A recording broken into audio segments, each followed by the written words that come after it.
Hi there, folks, and welcome to session 32. Damn.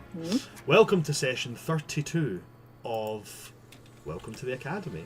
I am, of course, your DM of Doom, Oops All Brands here, or World Tree Quests on Twitch and YouTube. And with me today, we have got my lovely and my amazing cast. We have got Jeana Donahue, we have got Charlie 1 at 2.0, we've got Changeling Rogue, and we've got just Dan.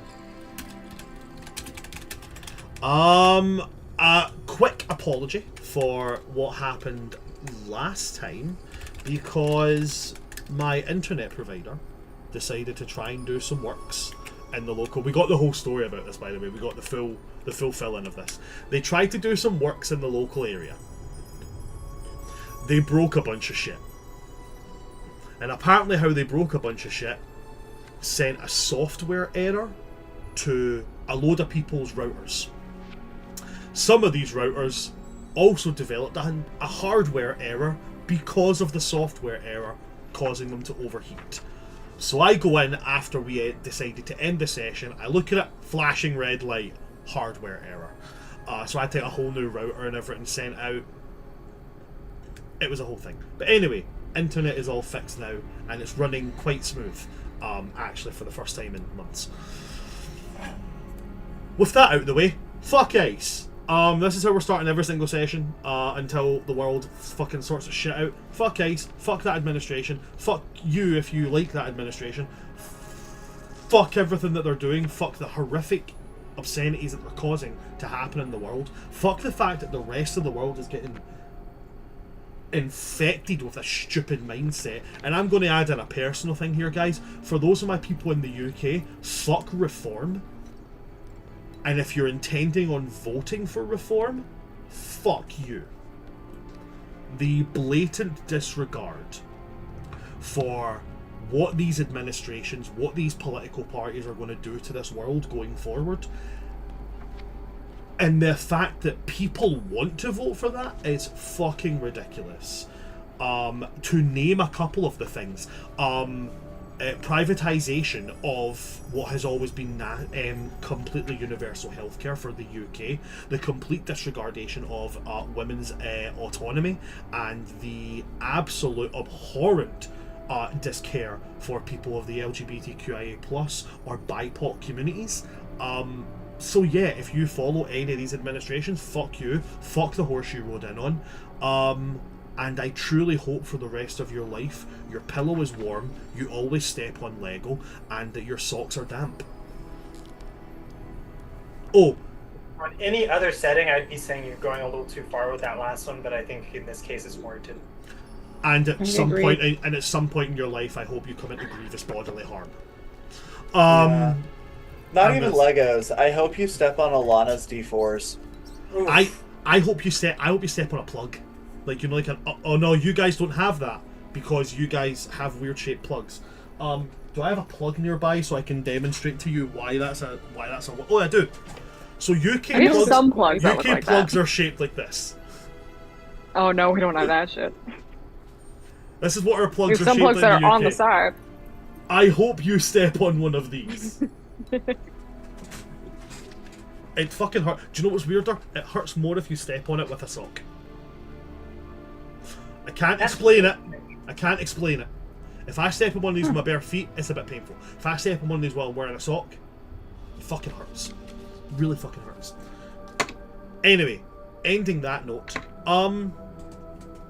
we are a very, very left-leaning group here at World Tree Quest and in every single one of the campaigns. And if you are a member of the LGBTQIA+ community, if you're a member of the BIPOC community, regardless of who you love, regardless of who you what you identify as, regardless of what you, I don't know, how you take your scrambled eggs in the morning, you know, colour, creed, ethnicity, nationality, cultural identity, you are welcome here. As long as you're not a dick. At which point, I hope the door hits you on the way out. Moving right along. I know last session was a short one and there was a lot of disjointed parts because we kept getting disconnected and reconnected. I do have the notes. The Zoom note taker kind of went a little bit erratic. It was like, ah! But it has kind of kept some of the notes going. So, can we remember what happened in last session? Yes. I did take notes. As far as I can tell, there were 3 major things that happened last session. One is we went to the enchanters to try to get the gems for our rings of mind shielding, and Rista and Malekith were brutally embarrassed Dragged by over having the coals. suggested that. Absolutely. By suggesting that there may be a wedding in the works, even though they've been officially dating for 1 day. One whole day. One It's whole truly day. been a day. The second big thing that happened was that Eldwin and Kalidin finally had a conversation that they desperately needed to have. And Kalidin revealed that the person who ruined his life is the exact person that we're hunting down, Desamina, one of the fearsome foursome. So, and he has, I shouldn't say agreed to be in the society, but he's leaning towards it. It's good. It's all good. And He's the third open big to a thing was, conversation. yes. And the third big thing was that Rista kind of had a little bit of a breakdown with Achillea, and they had a very sweet conversation where they both kind of agreed to be closer in each other's lives. And then everyone returned to the society, waiting for Kalidin to see what he actually wants to do. So I believe there was going to be they a are conversation making first. They were going to make the rings, and then Kalidin was going to be spoken to. Yes. Yes. But With yeah, extra minds. that's Yeah. that's the majority of the stuff that I've got. Let me just jump to. Nope, that's the wrong thing. Let me just jump to my. Yep. So the rings are going to be made out of meteor rock, mithril, and amethyst. From the Tears of Seluna, which is a constellation and asteroid field out in the middle of the astral sea. Constantine visited the Briar Lantern Curiosity Shop where he found fun little things. Oh, we have a Schrodinger's cat. Yeah. Yeah. That was fun. And I have more cursed bells. You do Yes. indeed. I believe. So we have. There was one that sounds like. One that sounds like a have it rattlesnake, written and one down. that sounds like an Yeah. owlbear. That sounds correct. Yeah, and then you have the classic human scream. Human scream. And then then there's always the classic human screams. Oh, I It's a also have default. wind chimes now. I have one more. Wind chimes as well. Ah, okay. I need to write these down. I have it all written down Achillea's on my character bells. sheet. But yeah, then it was just really they started to talk about how their major mission is becoming a bit clear to them now, how they think they're going to have to take down these guys instead of just, outsmarting them. And then we had technical difficulties and had to turn off, but we turned off. We left off with Constantine in the library of the Blood and Bone Society, and Malekith was on his way in there to see if that led to a conversational point of anything. But that was the last major point that we, or not the last major, but the last transitional point that we left on to was as people were arriving, Malekith went into the library. Yeah. The only things that I have noted that were not mentioned at all, Eldwin had been through 2 of those books and had a way to read them or have them read to him. But you don't and have he had anybody that... advantage on the checks on those first 2. And then Achillea cast comprehend languages So they could read the on gift slate. Eldwin, so that I could read the gift slate. So that's where we were for that side of things. So we were just waiting for that last one, and then we were going to start making rings. So that's what I was going to get on to. It didn't record what checks had been made That's what I was about to go into asking. So thank you for confirming the first 2 have been done, and the first 2 were successful. Yeah, the first 2 were successful. Awesome. You told me that I would have advantage on the actual check to forge the rings and then the inscriptions of the meteor. Yes. So yeah, we were just reading through the gift slate. No worries. And we had sandwiches with bread. We did have Sponsored by the sandwiches Golden With the Crown. artisan bread that we got from the market. Yes, because Wilbur, amongst his many great skills, is basically experiment 625 from Lilo and Stitch, where he's just like, hey, you want a sandwich? Sandwiches and tea, that's what he does. Sandwiches Yes. and many different types of teas and coffees. Yes.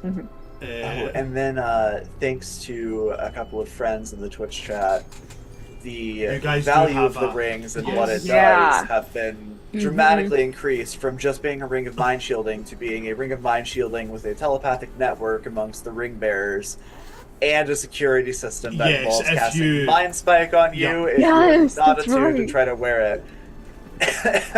And mind spike becomes essentially a location ping for every other member in the order. And at Who's this like, point, hey. if another cash and prizes comes through, I will just be like, I'm moving it to another project. It cannot go on these rings. These rings are already at the very rare level. Okay? I don't really know what a legendary version of this looks like. Like, you get a +1 to spell save DC? I don't know. That's awesome. There would Crazy. it would be something along the lines of like, now these rings can be used as an arcane focus. It'd be something where it upgrades its uses dramatically. I mean, to be fair, if we all started using the same rings as an arcane focus, I think someone's gonna catch on. Just Oh, so yeah. that- Oh, a little- yeah. so you all It's a start. little Oh, yeah, Too speaking secret of which, side. this is kind of like conspicuous, isn't it? Like that You we're all- all happen to you be all wearing start rings. using- No, we're just You- part of a club. It's nothing You all weird. start Part of it. you all start using the rings as your arcane focus. You use them to fire your spells. Then you all start saying this weird oath before you go into fights, and you all start wearing the same uniform. And oh my god, you guys are the Green Lantern Corps. So Oh, close. that's so funny. I was thinking Power Rangers. Oh my god. Oh, I like Power Rangers. that's the deviation of geek minds. There's like one went Power Rangers, one went DC Comics. Also, out of character, do we think that our characters are going to be like, oh, these are Blood and Bone Society rings, they'll pass on to the next generation, or are we going to be like, no, these are ours, we're keeping them? Oh, for Eldwin personally, this is mine. I just made that. You made that. It's a very cool question. Like, Yes. do these pass down? Like that? That's a very, very. I That's a good world building question right there, Jeana. That's going to be a good question for like how far, like at our graduation, it'll be a Yeah. reflection of how far our characters have It's good- come. it's I think good- it's Eldwin's gonna still be- going to keep this. It's going to be like from the end of Friends, where it just zooms in to the Blood and Bone Society, goes to a little box with all the rings except one. Yeah. Just Eldwin walking about like, no, this is fucking mine. And I just feel like we and just should a little all get, note like- of how they were. It's just a little note about how they were made. Yeah, no, and be like, hey, I'll so leave my sorry, instructions. you have to make a new one. I feel like everyone should get to keep one, and then it's passed down that you get one whenever you join the society. Because, like, you know, also, what if new members need to identify people who are past? Yeah, or but past then, members of the association? what if the signals get crossed and it's like, okay, guys, so we're all agreed. We're going to go and fight. Hello. Why are you speaking to me at this? Who's this? My name's Eldwin. How did you get these rings? Oh, we're the new Blood and Bone Society. Oh, cool. Hey, what you guys up to? You're like, oh, I'm sorry. I thought we were planning our 10-year reunion. My bad. He just starts going, Like, who false should alarm, never guys. drink? False alarm. This isn't the reunion chat. And just like Constantine. Oh my god. You guys are on the wrong Hi. voice channel. As long as I don't become the new Kadar, yeah. Malekith. Oh, New God. Ring. New ring. Who dis? At the very least, we'll leave the recipe for crafting them. Yes. Oh, for the sure. bare minimum. I'll leave my notes to the next generation. Before we That's start what all the talking great mages do. Before we And I'll start write them talking in good about the handwriting so future. they can actually read them. Yeah, we gotta Before- actually make them. We gotta get the Before- presents. Yeah. Before we start talking about the future, let's start talking about what's happening in the present. So, Indeed. I'm also noticing that my mic is not picking up things as much, so I'm just going to move my microphone a little bit closer. Right, so with that being done, I would say if you've had advantage on the first two, and now the gift slate can be the tier 2 disc can be translated. Yeah, I'd see that as a way to making that with as a flat roll instead of disadvantage. I'd see that being possible. So flat roll that. That'll be was it Arcana I was making you do for the last ones? I actually don't remember what the actual checks were. You didn't tell me what they were yet. You just told me that because I was able to get through the books, I had advantage. So in this one, flat roll's fine. I mean, I don't know the language. So for no, okay. So I have got. Right. I'd say based on the mindset for what this particular one is discussing, because this one's going to be discussing the psionic networking. So in that case, I'm going to make it Arcana. I'm going to make this one an Arcana check. So if you can roll that for me, please, that'd be great. Mm-hmm. I want to cast Guidance on you because Comprehend Languages is not concentration. Nice. So I do want to ask, because, like, Eldwin has, psionic experience. He's an aberrant mind sorcerer. Does this make any more sense to him? Now that it can be translated, parts of it do become easier. I wouldn't say to the point of being, like, you would get it with advantage. Psionics is such a broad scope, and multiple different places have multiple different grasps of it. What I would say is it's enough that I would lower the DC. Okay, cool. Would you like a Bardic Inspiration? I don't know. Is this, like...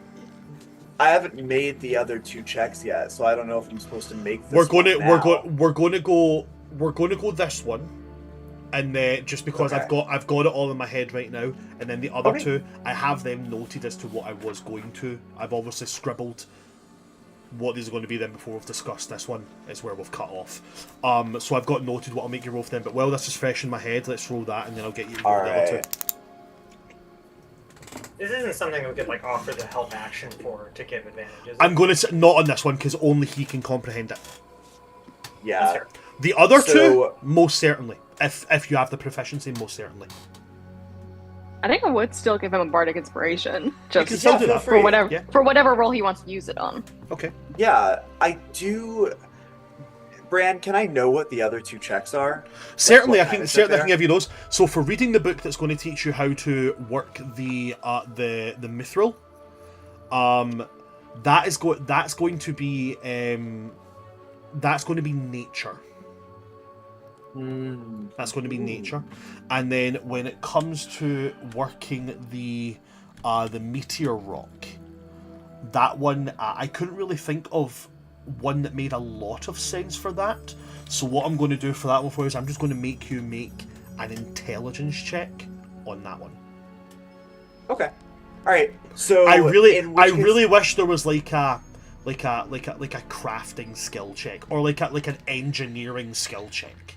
I really there wish is a crafting skill check. It's just you need to have the kit for it. Yeah, you need to have the kit for it, and that will come into play when he's making those rolls, but I mean just for understanding how something is made. Right. Like a comprehension or something like that. I wish there was something like that. Knowing that, I'm going to hold on to the Bardic Inspiration. I'm not going to use it here, but I appreciate it. I did get a 23 on the Arcana.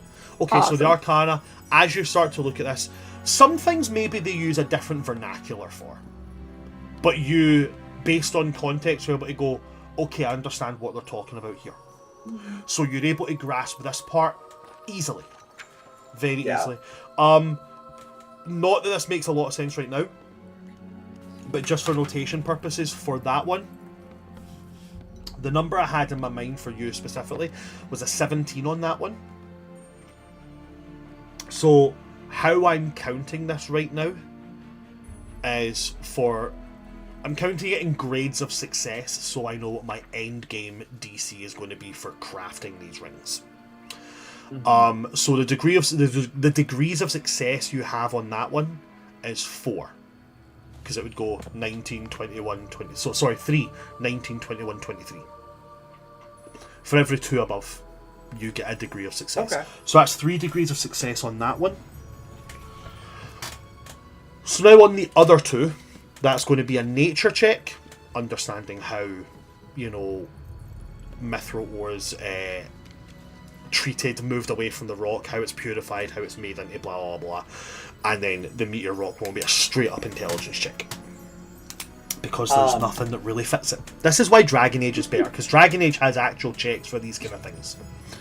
Yeah. So in my head, I'm wondering.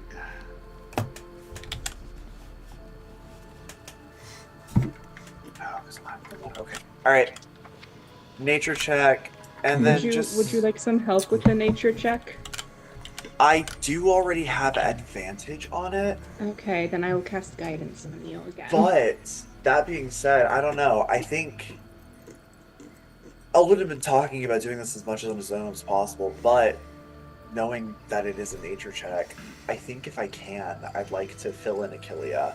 Just be like, hey, this is mithril. This is everything I learned from this book about it. Mm-hmm. I think you would have a better chance shaping it than I would.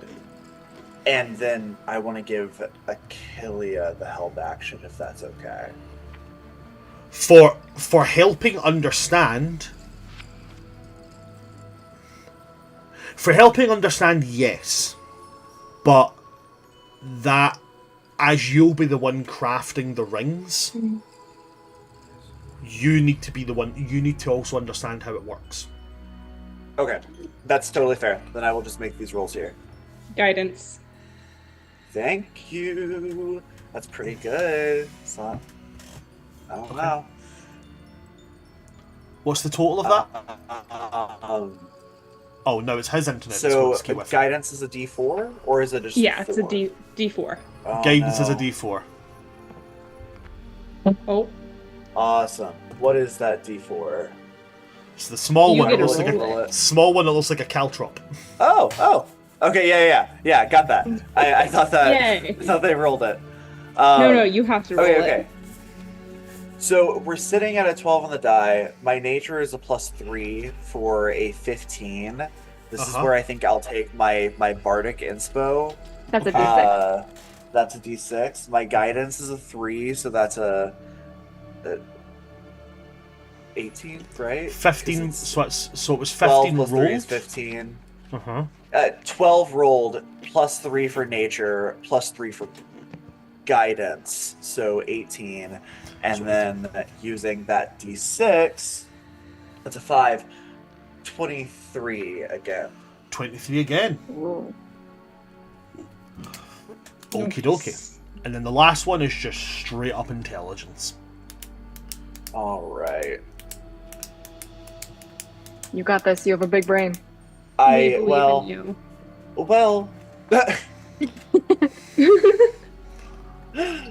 All right, guidance. Hold on. Sorry. Oh yeah, because it's just free. Hold on, did I fix? I'm a guidance. I can give you another bardic. I fixed. Okay. Sure. I will take another bardic. I will take more guidance. Achillea and Rista actually offering help, and then Constantine is just doing the Thor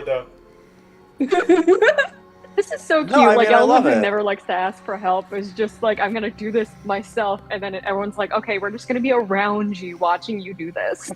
And They're giving you emotional support. Guidance. All right. Bardic. All right. So I have the advantage from the understanding. Yep. D6 and the D4. Rolling it all. Ooh, one of those was a 19 on the die. +5, +2. So 19 +7 is 26, plus my intelligence, which is a +3 for a 29. So close. Hell yeah. Yeah. Oh my gosh. Wait. That was a really good guess. That was incredible. That's awesome. Thank you guys for your help. Of course. The power of friendship running through you. You said that was 29 in total. Yeah. Yeah, with the power of friendship running through my veins. Brandon's just nodding okay, yeah, I guess that's good. I guess friendship has power to it. Okay, cool. So, with that in total, now comes down to the crafting portion. Okay? So the crafting portion will also take 3 checks, right? Okay. Because of the different tools that are needed to do it.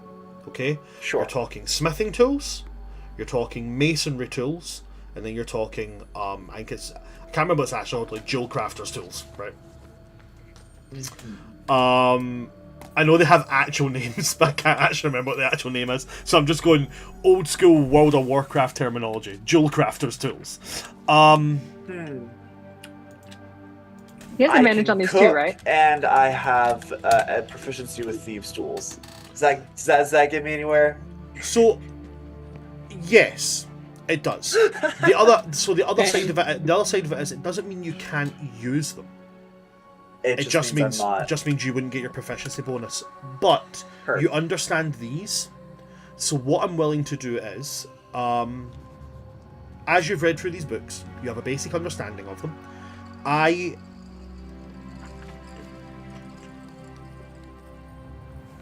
I'll let you choose. I'll give you advantage on one of the rolls. You get to choose which one it is. I'll give you a heads up on what stats these are going to use. Okay. So, the stonemasonry tools is going to use your dexterity. Okay. Right. This is problem where I would maybe see the advantage going.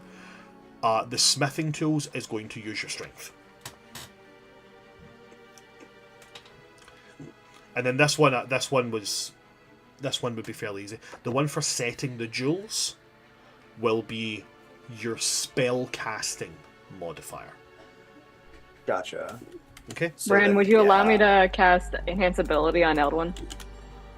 Enhance ability, yeah, of course. Any assistance that wants to be given can be given, as long as it is within the rules and as long as it makes sense.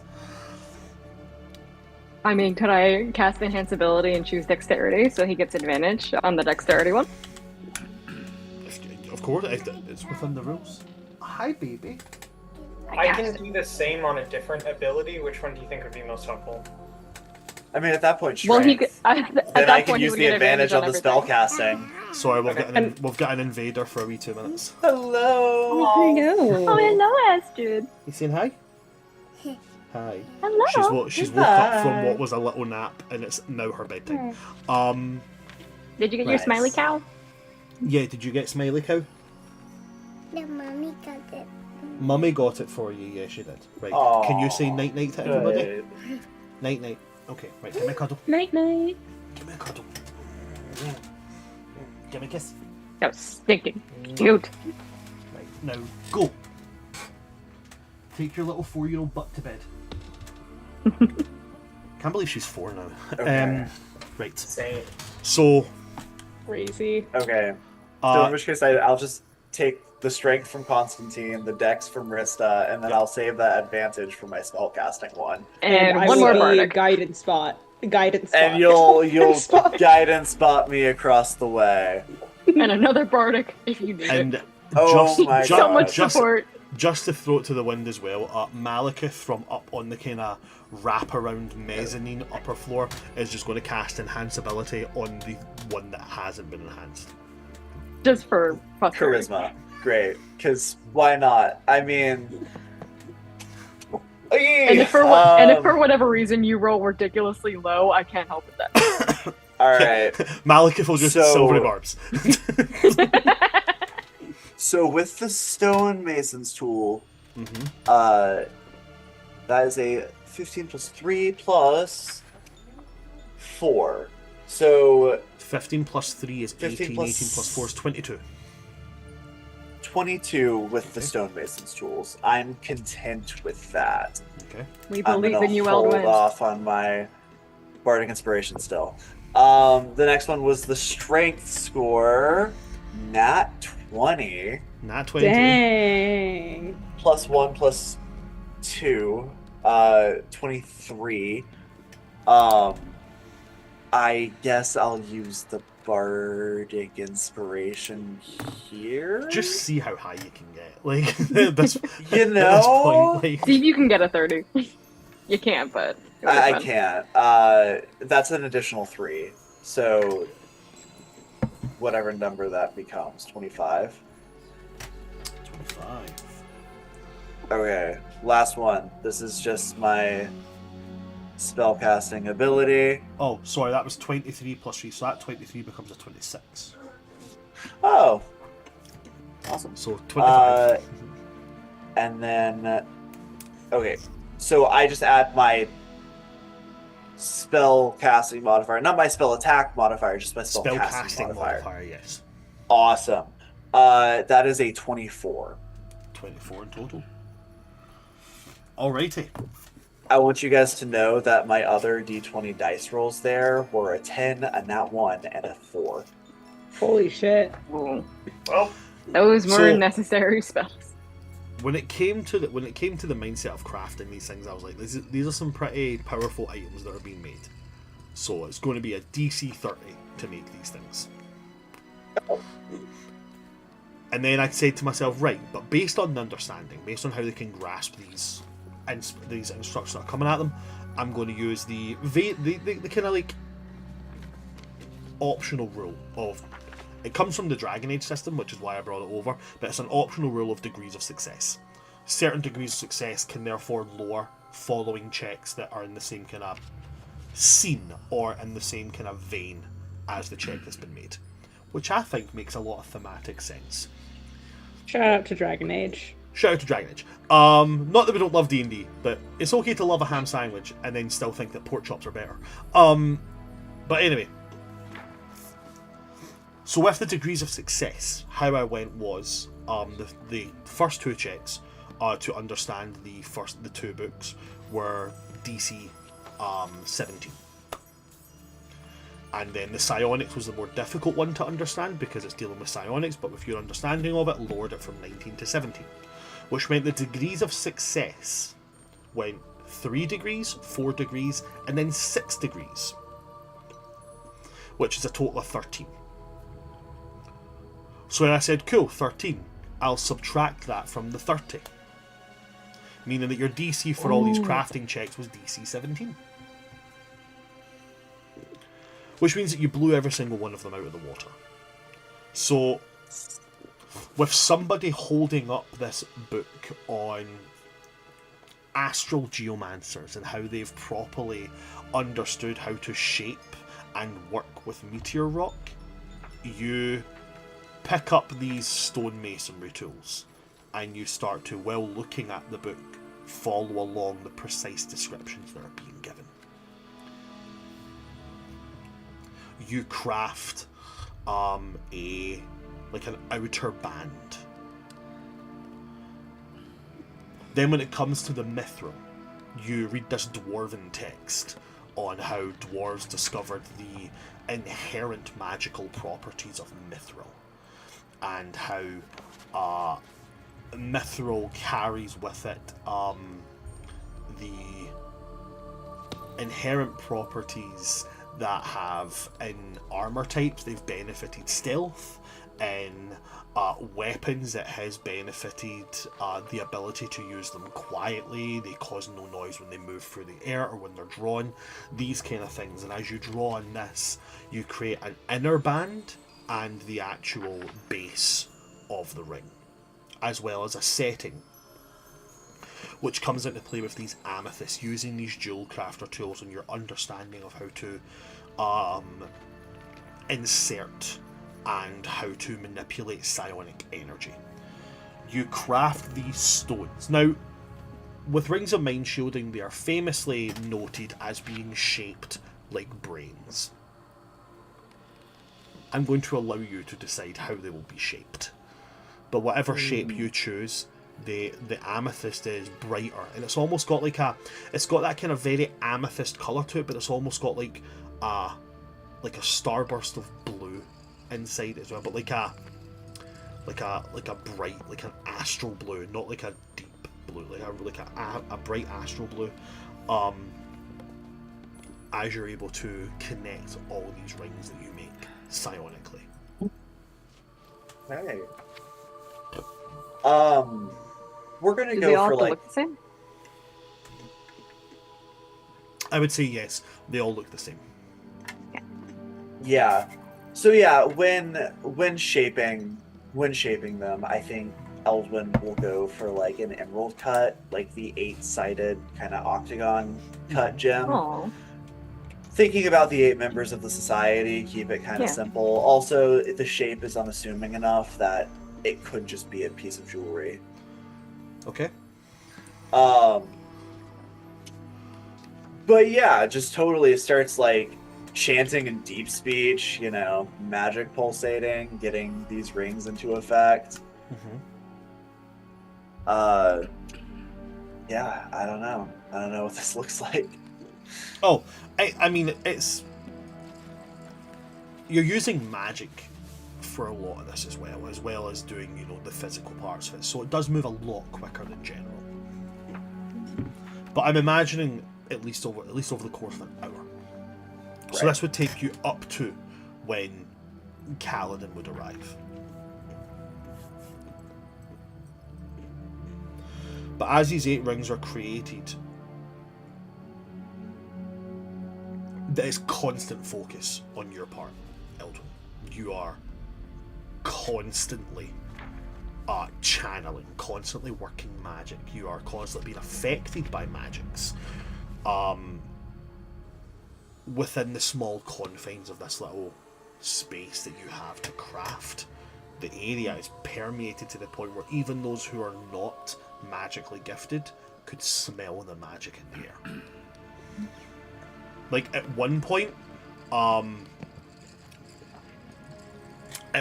for those of you who are not in the middle of channeling, it would be entirely understandable if in some way you were sensory affected by the level of magic in the room, like a ringing in your ears, a foul smell in your nose, the air tasting weird, or even just as simple as feeling like, to people who are not neurodivergent, they might not get this, but just being able to feel your own skin.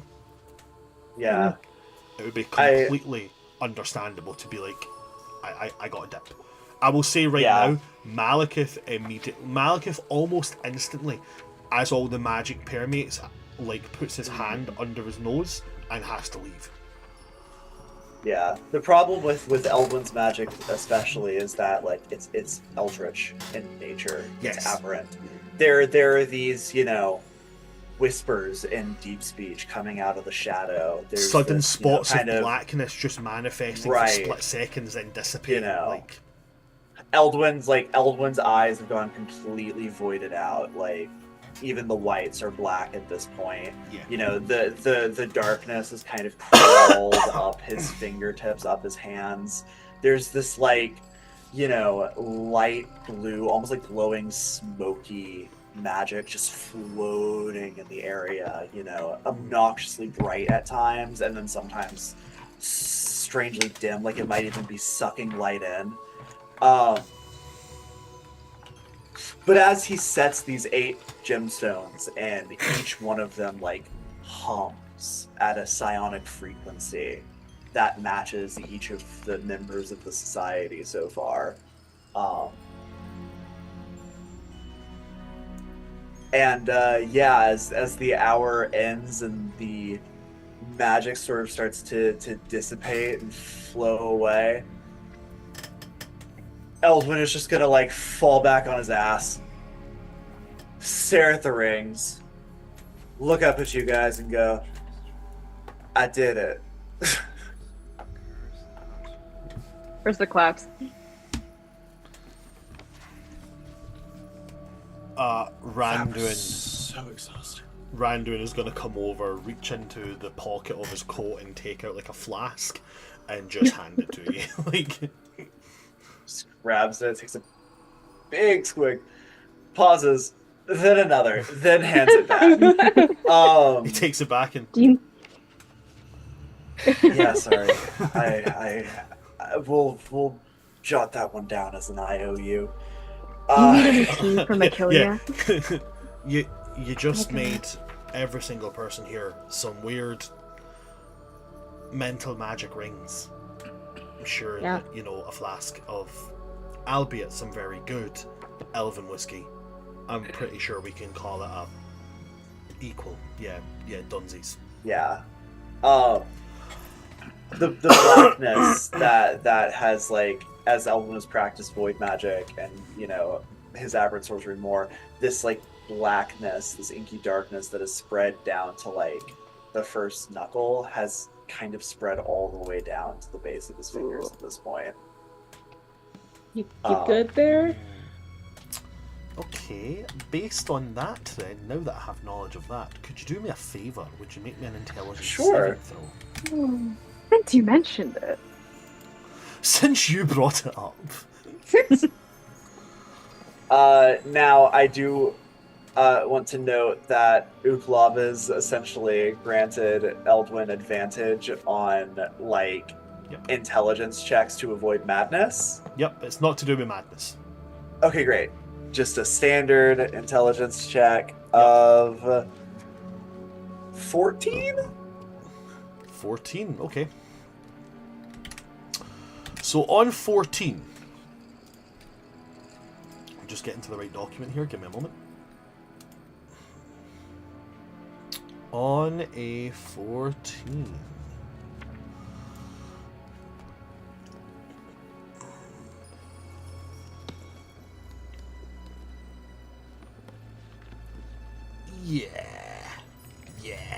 Yeah, we're gonna do it. Okay.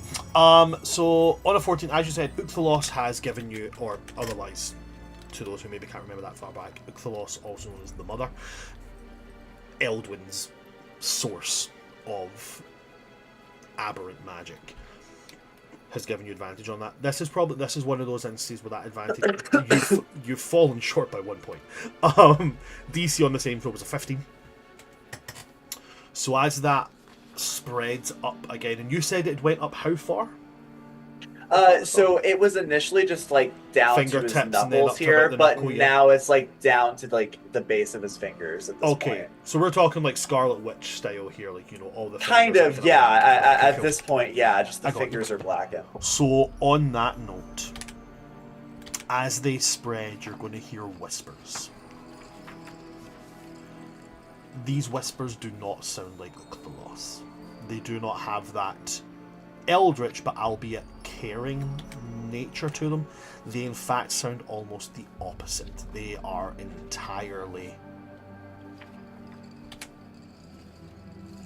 In fact, I wouldn't say entirely the opposite. They're halfway to opposite. They're entirely apathetic. It's the whispers, as much as you can't understand them, they sound less like temptation or curse. They sound like observation. And in your mind, you're just going to see an image of just a simple, enormous, unblinking eye, just for a second. And then it dissipates. And you will be left with something, because I'm not that mean. You will be left with something.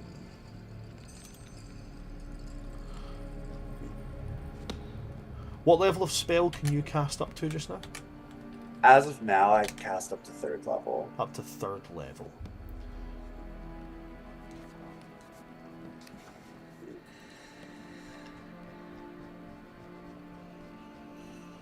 Okay, I know I haven't given you the 2nd level spell, so I will give you that. Let's see. I have Echoes of the Void. Yep. And I have Whisper Hole. Okay. Mind Vacuity has been mentioned, but I do not have it at this point. That's so at that point I'm going to give you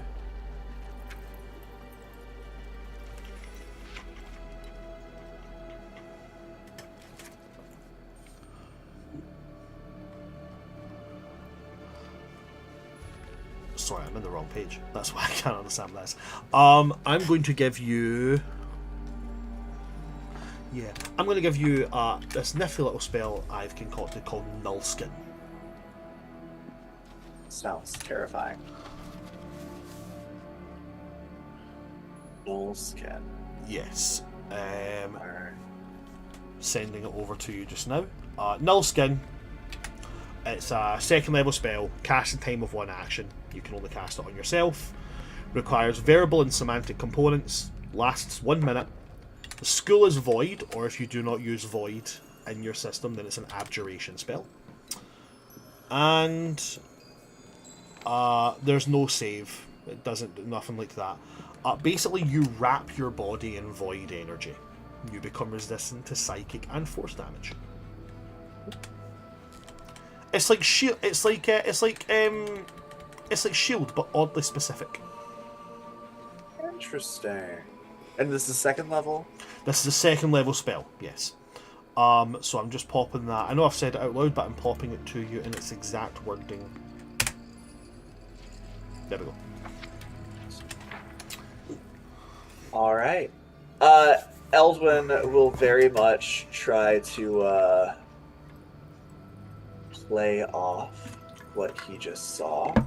There's a bit of a cold sweat to him, but he's kind of just like shaking his head, moving on. Yeah, eyes, tentacles, whatever. He's seen this before. It's not great, but he's seen it before. And he will just telekinetically lift the rings and have one go to each member of the society in the room. So Randuin, Malekith when he comes back in, Achillea, Constantine, Rista, of course Eldwin. With two kind of just staying where they're at on the table. Awesome.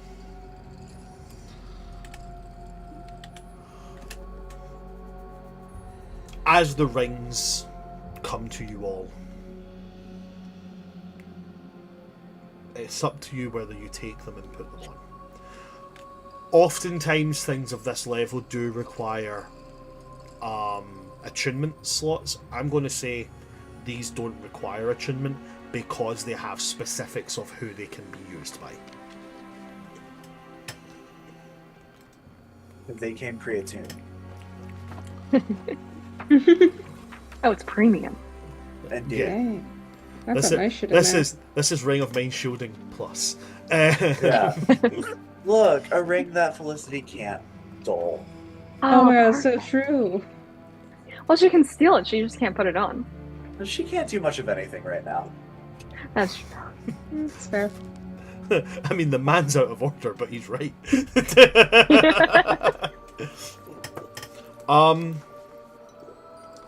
So, Rista, this ring floats in front of you. And it says, Rista, you have been deemed capable of great feats of will. Welcome to the Green Lantern. No, I'm joking. It doesn't say anything. Oh, dang, I really am. Dang. Guys, I think I just had a hallucination. Nah, Rista would absolutely be in Indigo Tribes. Sorry, I can tell you what Lantern Corps every one of your characters would I was be going to ask you that earlier, but I didn't want to go on a whole tangent. Rista's a member of the Indigo Tribes who have a great capability for compassion. Constantine is will. It's just very simply it's will. Achillea, I'm just gonna say this right now. Remember, all of the Lantern Corps are neutral. It is the use of the ring which deems if you're a hero or a villain. On that note, Achillea, yellow.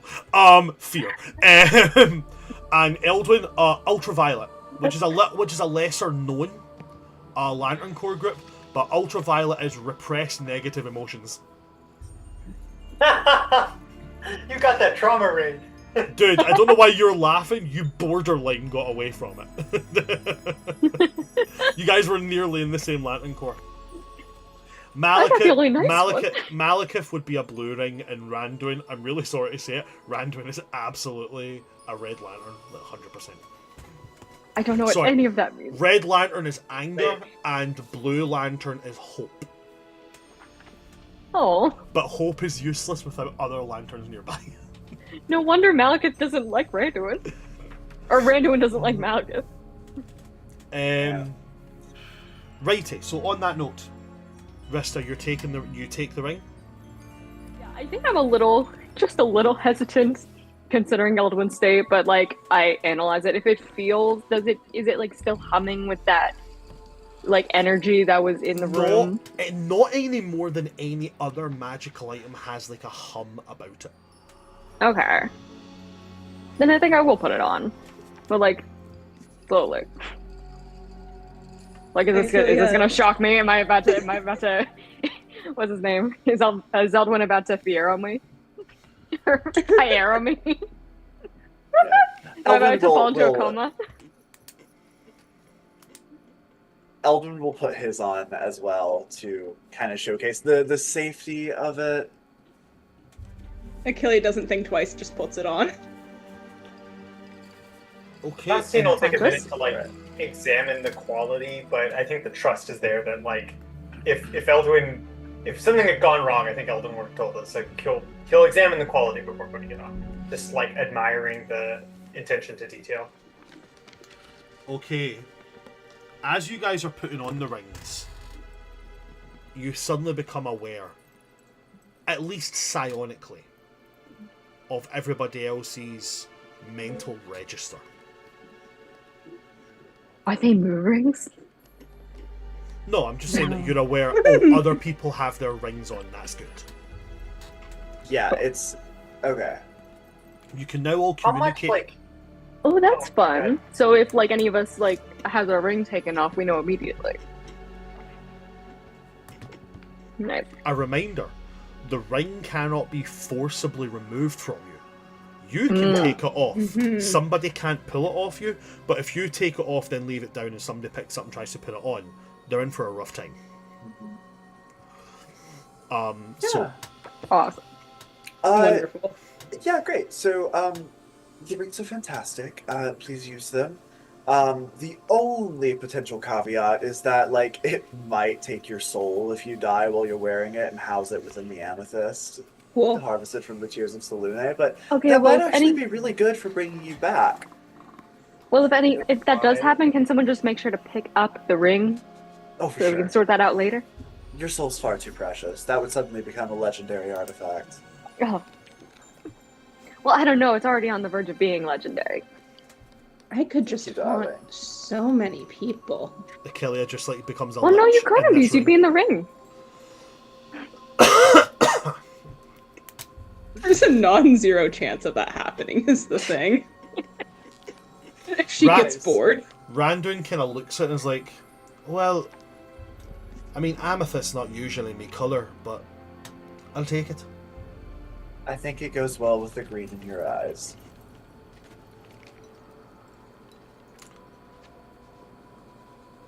Thank you very much for that. Malekith is just kind of looking at it, tilts his head every now and again.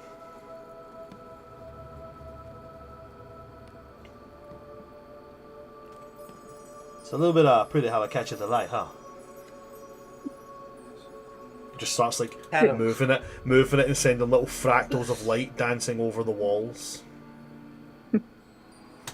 Seeing Malekith with an identical ring to hers and then immediately remembering the conversation earlier today, Rista kind of just puts her hand behind her back.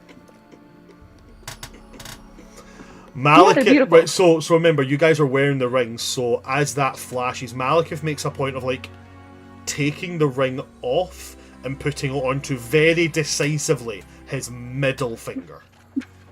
like very decisively middle finger. Then it's And then like, behind her back, Rista kind of subtly does the same. Achillea just put it on her middle finger in the first place. I think it's just the instinctual thing when you put a ring on, the first finger you go to is immediately yeah, I that always one. do. Just like an instinctual thing.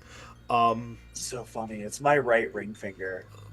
Usually. Well, see, Every for time. me. so most people do go the left one. In Norway, when you get married, you don't use your left one. It's your right one. Huh. Mhm. I think I go left. I've been I- wearing a ring on this finger for like over 8 years now. Wow. So right middle finger is my first go-to now. I do want to wear more rings, but the last ring I had, which suited the aesthetic that I liked, was my wedding ring. But then I was convinced I lost my wedding ring. I was like, I've absolutely lost my wedding ring. We thought for ages that it got lost in the move somewhere. It'd fallen out of a drawer or something had been put. Yesterday at my aunt's 90th, I went into my suit pocket. Wedding ring. I was like, awesome! Went to put it on, it fits down to here. Oh no. Yeah, just like Resizing is well, fun. yeah, it really is. But I can't resize it because it's made of bone. Shit.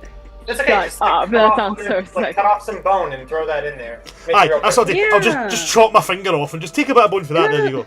No, so it's made of it. It's Pull made an of. Elton jaw and get your knees replaced and turn it into jewelry. It's made of deer antler and I can't remember the metal is. It's not silver and it's not gold. But yeah, it's made of Titanium, it's made of platinum. titanium. It's titanium. But it's made of deer antler because we wanted to be weird goth kids and have bone rings. Nice. Yeah. Speaking of bones, we still need to figure out what Achillea's bones are made of. We don't know what they're made of. We kind of It does not matter came if to the you are conclusion- not. Red asked on me if I knew wise. how Achillea was created, and I said no. For all the bones taste the same to Father Johann. We've agreed that it's probably plant matter, but still unknown. Wait, really? Why wouldn't it be carbon? That is Well, carbon. because Achillea is Well- a yarrow plant, most likely. We don't know. Perhaps. Also, that's one of the bones are options. made of carbon. All living things are made of carbon. all things are carbon. I did not take a year of organic chemistry for this. So here's the thing. With hexbloods, hexbloods can be made in a variety of ways. Oh, amazing. Yeah. Especially by two Fey hags. Absolutely. Possibilities are Achillea endless. just is. So, within Van Richten's Guide to Ravenloft, the depiction it gives you for your origin is, your parents couldn't have it where, like, you know, your mother was barren, your father was firing blanks, something like that. So they made a deal with a hag to get a child. That's how you came along. Or the changeling myth. You know, fey kidnappers swapped you and your parents' child. A coven of hags lost one of its members. You were created in the normal way that you create hags, which meant a hag ate you, gestated you, and spat you back up. You were Which cursed is the as most likely explanation for Achillea. You were cursed as a child, and a deal with the spirits of the forest transformed you into a hexblood, now free of the curse. But then where did you come from? There's also, you began life as a fey creature, but an accident changed you. Or, the one that actually sounds more like Achillea. A druid transformed you and bound you to live, only as long as a sacred tree bears fruit, which means that you're part plant. That is also likely. Achillea was also actively sort of made to replace another coven member. I want to know so much more. Porno We que have los questions. dos. It could be both. Achillea doesn't know. Maybe Rissa will go to the Feywild just to learn where Achillea came from. Achillea is just the janitor from Scrubs, and you cannot tell me any differently. Yeah, Eldwin spent the equivalent of 2 months in the Feywilds, whatever that is in Feywild time. No luck finding any new information. It is equally Actually, Well, you one also more high most of the questions. time. It's equally 2 months, 2 days, 2 years, 2 hours, and 2 minutes, like all at the same time. That sounds about right. That's about how Okay, long what even is Eldwin and that? Achillea feel like they were there for. Yeah. About right, yeah. Yeah. Long story short, Achillea doesn't know. Passage of time. What is it really? So, with this now being joined, the rings being made, quote unquote, a simple symbol of your fraternity. Oh no. We're in a frat. Hey, frat. Yo. Frat now! Alright, time to start A the co-ed hazing frat. Kaladin's. I wish there was like a gender neutral term for it. Fraternity, sorority. Well, when it is co-ed, I'm We're pretty sure in it's Greek frat. life. I was about to say- I can't. Defaults to the male term. I was about to say, I think that because when you talk about human fraternity, you use the term fraternity, so I think that's the closest one, no matter the ick it gives me. We're in a book say- club. I say as I know We're right in now, book club. We're in a study group. two of my cousins have actually actively joined fraternities, and I'm like, now that's been done. Club. Randuin is gonna. Okay, so now that we have the fancy jewellery, the mountain elf, the big guy, the handsome one, him. How are we feeling about that?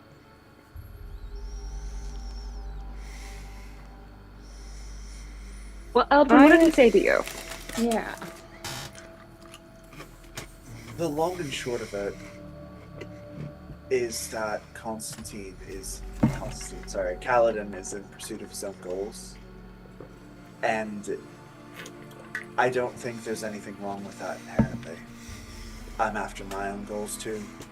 Studying void magic is for more than just taking out the terrible four. It's also for personal mastery and understanding. If his goal aligns with ours perfectly, which is to take out Decimina and those who work for her, I personally will vouch my support for him until his cause becomes unjust. But as long as his goals are aligned with ours, and as long as no secrets can be effectively kept in this place, especially with these rings, I think I'd like to give him a chance. And if that's a risk that the rest of you don't want to take, that's well within your rights. I understand. I at least want information on Decimina from him, whether or not he's willing to join, because she said she's found great potential in me, and that's fucking terrifying. And I've been thinking about that, like, every day since I ran into her. And it's bad. I really didn't like the way Kadar offered to be my mentor either. We both got scouted. Feels kind of weird. Yeah. That didn't happen to either of you. It just happened to... Yeah, That's it what didn't happen to either we of did- us, and I'm trying not to be salty about it. I mean, Well, it's not like I did kind of bond with Kadar over painting, but that was the extent of it. That was pre-fighting. Pre-knowledge of That was all before I this. thought he was a bad guy. This was pre-fighting on my end, too. This was, like, at the ball. I ran into her on the dance floor. Literally. Well, Constantine, try not to feel too bad that one of the Terror Square thought you might be a good candidate to replace them. That's probably a good thing. You're not wrong, but the part of my brain that wants to be chosen by somebody to study magic, it's a little hurt, but I'm going to put that part of me aside for a bit. I'm entirely joking. They're terrifying and their attention does scare me, so as much as I can be scared now. And now their attention is off of us, because these rings of mind shielding make it impossible for them to scry on us. Well, That is quite the comfort. we should, not to derail, I think we should continue talking about Kalidin, but I think in case they were scrying, now that we've removed that as an option, we should be more aware of other ways that they'll try and keep tabs on us. Not to say we should be paranoid of every person around us, but if it is likely that if they were employing some means of keeping an eye out, and one of those was scrying, they might try other things. We still don't. They also have a Trader was? student somewhere. Yes. Remember? Yes. We still need to find the student trader. That's my next project. Eldwin is going to pull out a book, put it on the table, and open it. His personal journal. Inside, he has written all of the gossip that he has obtained from every single student at a party, at the coffee shop. Like, this is his burn book. Oh And he my has god, it Rista gets all. all up in there.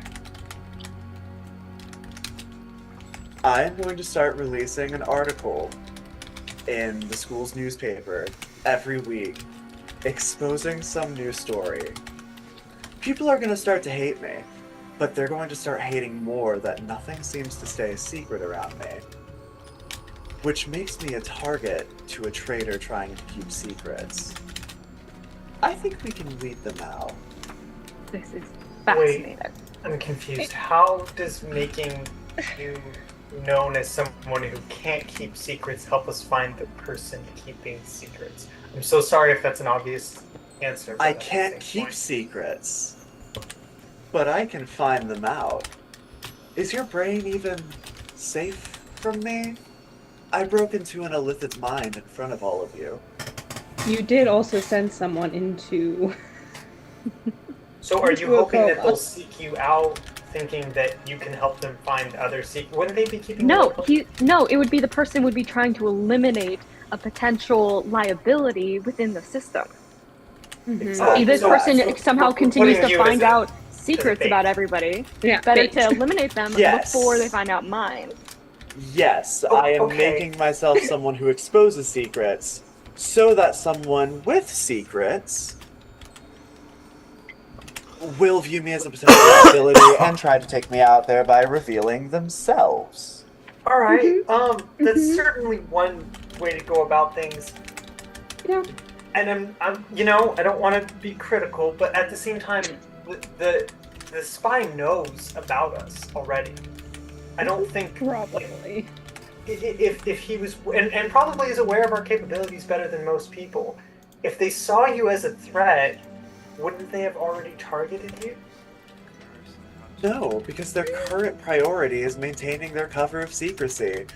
Constantine, this is the art of rage baiting, and you should really leave it to me. You are really good at pissing people off. Okay, I'll just take your word for it. Please be careful. As much as I love... Actually, no, because I love to endlessly antagonize you, I need you to not die, because I would feel bad doing that to any other person. Almost sounded like he cares about me. Did you hear that? Aww, you care about You your both care about each guy. other. Shut up. You've truly grown. I It's am okay, if we had going to Kalidin, be- maybe he could be my whipping post. Jesus Christ. I'm gonna Not be in that one way. of the groundskeepers. Coming up. I've decided to quit theater, get a new job. Aw. Oh, you were so good at it. I really wasn't, let's be real. I Your performance has always moved was me. horribly entertained. But this lets me I like how go you around. turn. You like how I turn? No, what? say it. Tell me. Tell me. I just like how you turn scripted, sad scenes revolving a person's death into an improvised comedy. I thought it was very, very clever and a brilliant artistic interpretation. Thank you, Eldwin. I think I'm gonna have a lot more fun being able to roam the grounds at night without the guards from Barovia trying to get me in trouble. Interesting. I will be Eldwin's kind of undercover agent throughout the school, gathering gossip when I can. And keeping him alive, hopefully. I guess that'll We be all do of our need to jobs. collect a little group Fingers of crossed. gossip girls for sure. Indeed. And plus we have Vela also. Oh, well, while On we're our board on the as well. topic of gossip, did you hear Maiko returned a book like 2 days late to the library? I mean, like, what No the psychopath? way. That's I'm just saying, if anything, I think he should be at the top of our list, because, like, who the fuck does that? That's some messed up Constantine. stuff right there. It was on hold, too. We No, were no, waiting for that book. It was delayed by 2 days. Constantine, I do think you're onto something though. Who is that pathetic to ask almost every single person out to the dance unless they're trying to put up a front that they are, in fact, pathetic and not a threat? Or they could be doing the very opposite and be playing as a villain, so we surely think, oh, they must be a red herring. They're clearly not a villain. It could go any which way. Truly, it could be anyone. That's true. It could be me. Moving on from the Yeah. moving on from the suspect me. of Maiko, we should probably go back to Kalidin. So, Eldwin, you said you are for him joining, but obviously we need to keep an eye to see if his end goals align with ours, which kind of goes for all of us. What are the others' thoughts? Honestly, my biggest concern is that, I mean, I trust you all with my life. It doesn't seem that Kalidin has been very forthcoming. Even Eldwin, I understand that you seem to trust him. As far as I've heard, I haven't talked to him at all, but it seems like he's not very willing to trust any of us. And this is kind of a requirement for being in the Sunday Murder Club. To be fair, though, I wasn't either, and I chose to have my memories wiped. After that, each of you, of your own accord, chose to form some kind of a bond or relationship with me, despite that decision. I was That's never what planning on ultimately asking won you me again. over. I was. Well, then that's you. Also was, but I wasn't gonna do it for a while. And I'm not speaking for you. I'm speaking for myself. I don't think that if he doesn't want to trust any of us, he should be here. It seems that he is trying. To give the benefit of the doubt. So Sorry. we should try to do the same. You see that, and Malekith actually goes, ugh. I would agree with Eldwin on this. I agree he's not overly trusting, and at some point, it's a real catch-22, because on one hand, like you mentioned, Rista, us trusting each other is kind of a requirement of joining. We need that in order to be able to be a functional group. At the same time, it's hard to expect somebody who isn't already a part of our group to trust us. We all had the benefit of working together for some time. Eldwin wasn't able to do that initially, but after we'd spent more time with him, he was able to come into that. Randuin and Malekith just happened to be pulled into our escapades, and we built trust with them because of that. I agree that it would be nice if he trusted us initially, but also he hasn't been given many opportunities for us to build that trust. You're right, he's not as willing as maybe he could be, but it's difficult. As long as I have the assurance that he is at least willing to try, I would be willing to accept that. I think that's a fair necessity, and I think was his sticking point, is that he didn't want to try to trust us. I tried to point that out to him. Hopefully with him being willing to at least hear us out, that's the start of him being willing to try to trust us. But I suppose we'll see. He's already showed that he's willing to help. Last year, when we were down in the catacombs fighting, he showed up. He brought reinforcements. He stood next to us while we fought Kadar, not even knowing who it was. In the spur of a moment, he decided our enemies are his enemies. That has to speak for something, right? I believe so. I can agree. By that logic, should we get Aurora as well? No. Sorry, I was deprived, and my jokes are There's in poor taste tonight. There's a distinct difference in not being able to trust someone, but being able to extend a hand, and knowing damn well if you extend that hand, they're gonna get bit. So, I will bite her if she comes into this building where we are. Oh, don't worry. It's not going to happen. I'll make sure of it. I'll be okay with Kalidin, as long as there's an active intent on making the trust be there. If there's no intent, then we just being used. I feel the same sentiment. So as long as he's sure that he's willing to try to trust, he go with me. Do you think that should be something that we feel out, or specifically speak to him and request of him? Should we see if that is his motive, or specifically bring up, listen, you need to try and trust us if you want to join? I think this needs to be a set expectation. That needs to be made clear to him. I think that's at least fair. I think it has, if that's fair. Constantine and I have both spoken to him, and he's grown more and more willing with each conversation. At this point in the conversation I had with him, I told him directly, I don't need you to lay your heart out bare for everyone to see. I just need you to be willing to tell us what you know. We'll tell you what we know, and there's give and take here. You explore your goals, they also align with ours. We grow closer just studying together, being peers, and trust comes with time. I hear you. I think at this point, I just need to hear from him. Okay. Yeah. Ain't there going to be some issue with him coming in here if he's not willing to agree to the terms? Yeah, he will lose his memory if he comes in here. We can't really control that, so we need to meet him outside of here, right? No, I've warned him of it already. I'll meet him outside, but I have warned him that the moment he steps through, that's his decision made. Okay. Well, that's his decision that he's willing, and then once he's through the gates, we decide if we're willing, correct? Which, from what it sounds like, as long as he's willing to try. Well, we know that these what are we saying? Fearsome foursome, Fearsome foursome. Fearsome foursome. Chair square. We know at one point they were members of this, and then there was Lego, or at least one of them. No. One of them was a member who was in Lego. Mm-hmm.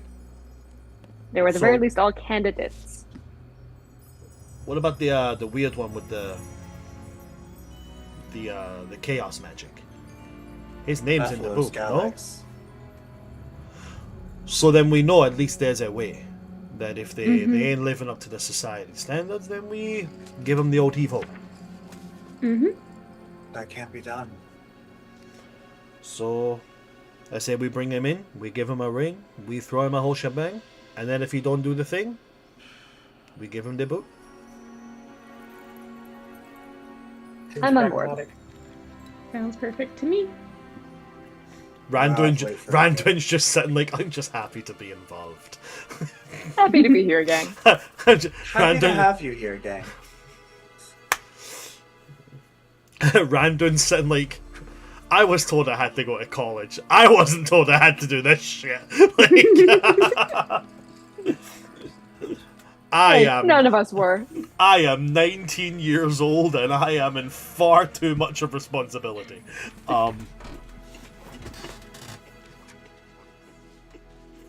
Okay. So wait for Kalidin to show up? Yeah. Wait for Kalidin. While we're doing that, is anybody else hungry? I'm starving. We have that sub on the table over there. Wilbur's immediately like, it. I prepared sandwiches. Sandwiches? Yes. What do they do?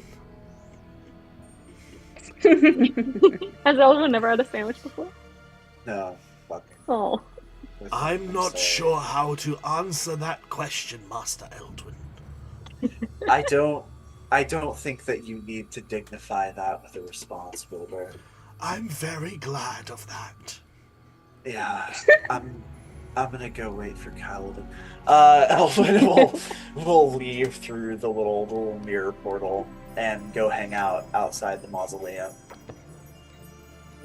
I think Rista, while she waits, is like testing the extent of the telepathy ability. Like, is it effectively like telepathic link, or is it more like message, or is it more like sending? Like, what are we working with? Is this like sending, or is this like speaking stones? Like we can basically just like like we're on a constant like call. I'd say it's more like I'd say I would treat it like detect thoughts, but without the saving throw. You kind of get the basics, of, like, you know, the surface level thoughts of everybody, but you have to actively, I want to have a conversation. Sure. Okay. And there's no like spell slots for it. It's just constant. No, just constant. So it's kind of like if you guys were sitting just next to each other, nobody needs to have a conversation because you're speaking out loud, and then somebody says something that somebody doesn't like. you might get a feeling of like, oh, okay, they didn't like that. But you wouldn't get the exact reason why. Unless you went, oh, let's have a talk. Yeah. Sure. But it's not like Okay. everybody has like a constant, like, oh, I can just hear, Rista's No, A thoughts. stream of 24/7. thoughts. It Yeah, has, it's it not has like to- everyone's it has getting to be like Achillea's a- elevator yeah. music. It has to be It's like like, an why do I hear active... music like nonstop? Imagine like, it has to be an active like, I've turned it on. Sure. Like, Yeah. And then- I'm online, more or And less. then we have to respond in kind, right? Like, no one can just pop into your head. It doesn't really come into play because it's not a combat-based item. But let's say, Yeah. let's say for the sake of hypothesis, if you were in a combat scenario and it became desperate that you had to set up a psionic link, I would say to you, it's a bonus action to do that. You have to actively do it. It's not just there all the Okay. time. Heard. How exactly is it different from basic telepathy?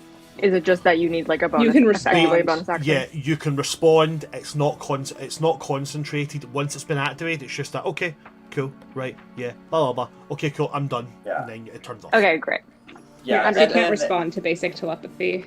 Yeah. It Telepathically. seems that if you're saying it's kind of like a detect thoughts, it seems like you might be able to also get surface level emotions. Yes. And the empathy Ooh. part is not, that doesn't come with typical telepathy. Telepathy just lets you communicate across distances Mhm. without speaking. Yeah. But this, you get like a literal mental picture of where our brains are at. Oh, Yeah, and that so- is an important question. What's the distance? What's the range on this? So the distance, it's for the kind of like surface level thoughts, I'm going to say immediate vicinity.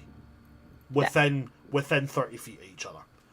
If you're like, so if Malekith and Rista were having that conversation, they'd probably be able to get, Malekith goes, yeah, I really like you, I just don't want to get married yet. And then he might get relief.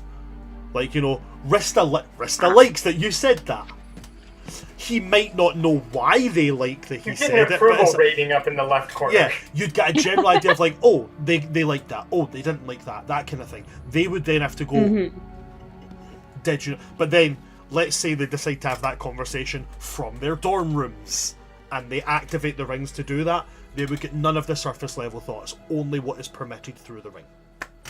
Okay. Okay. So it can be long Gotcha. distance, it's just more like intentional. It's just layers of like the what you conversation, the conversational part, like you activate the ring and then you can talk freely, blah blah blah. That is as long as they're on the same plane of existence as you. If That's like sick. if Achillea goes to the Feywilds, and you guys go, right, cool, everybody, turn on your rings, Achillea can't join. You'll still Yeah. know if Achillea has her ring on. You'll still know if they have Okay. the ring on. So you'll still be able to go, oh, okay, Achillea's not like, missing in action. Yeah, Achilles still alive. That's good to know. But you wouldn't be Probably. able to actively contact them.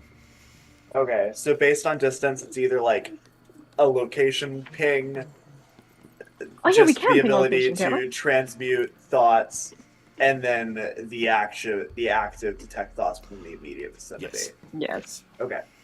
Awesome. Well, and I say will- location ping. I will write not up- even that. Just I like, will write up a full thing. Now Thank that you. now that we've decided all the kind of ins and outs of what the rings do since the level ups, I will write out a full thing of what they do, and I'll send it to you all. Oh, Awesome. wonderful. These are like perfect. Eldwin, They you did are. such a great job.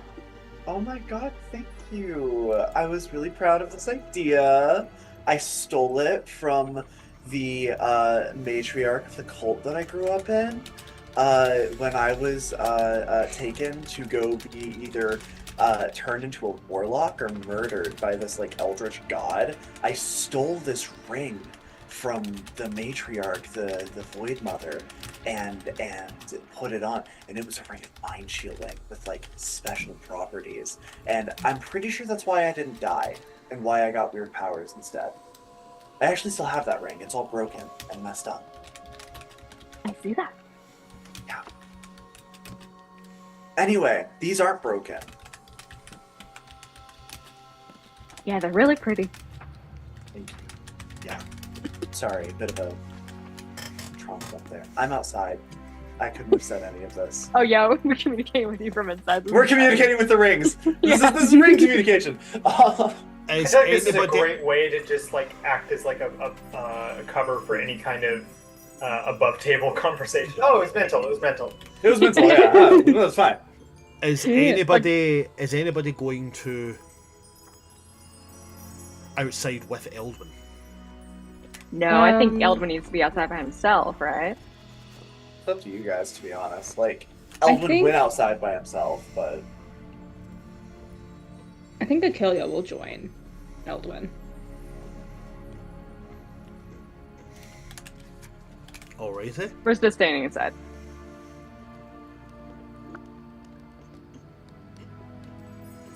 Malekith makes a point of getting up and like going into the library again. As soon as the conversation stops and it goes into that lull, he just like, yep, right up into the library. And follow him into the library, not like creepily, but just to chat. Okay, and that leaves Constantine, I think it might be a little creepily.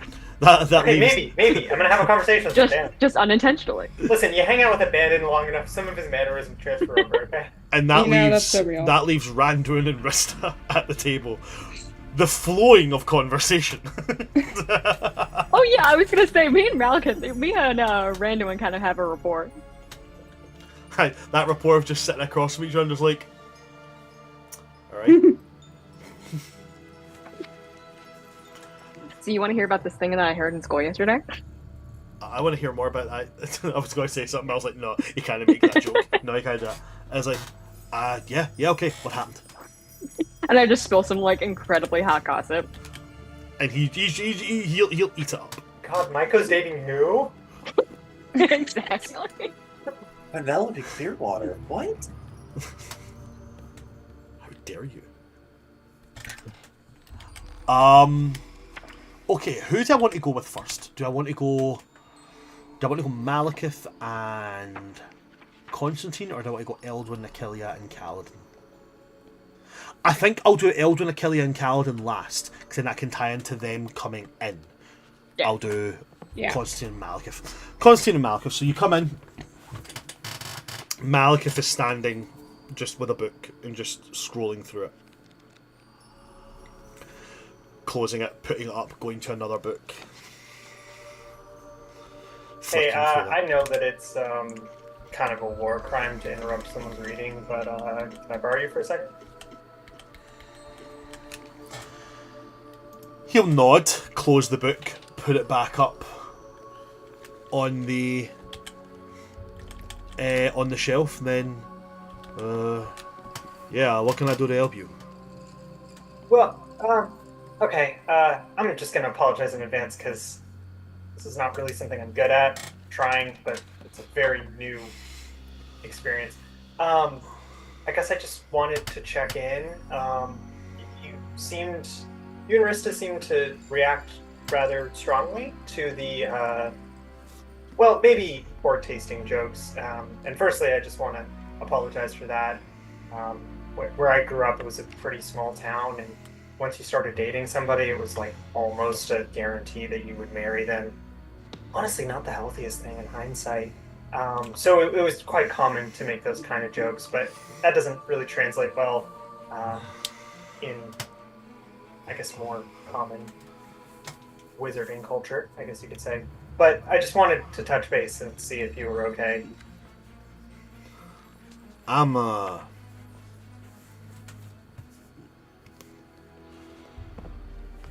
There was a whole lot of things going on that kind of helped along how I was feeling in that situation. Number one, me and Rista, we've enjoyed each other's time a lot, and I really enjoy our time. I really do. I enjoy being around her. But we just did the official thing, like, yesterday. We only been together for a day. I'm so sorry. Give me 2 seconds. Go ahead. Go do what you gotta do.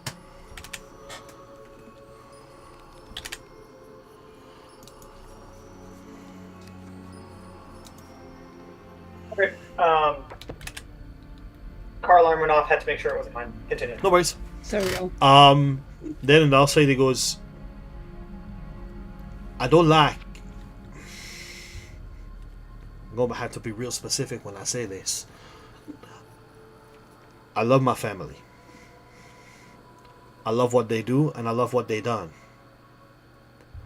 But I don't like getting things just because of my name. That being said, I know the advantages that somebody like me and my upbringing can get just from dropping their name.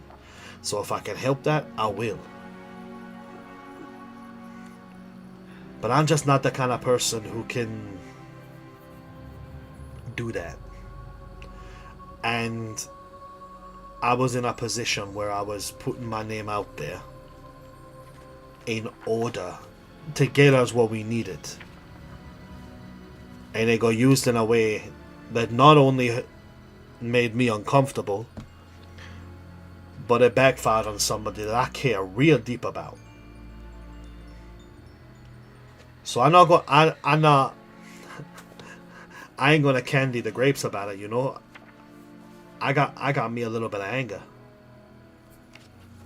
but that ain't a society thing. That's a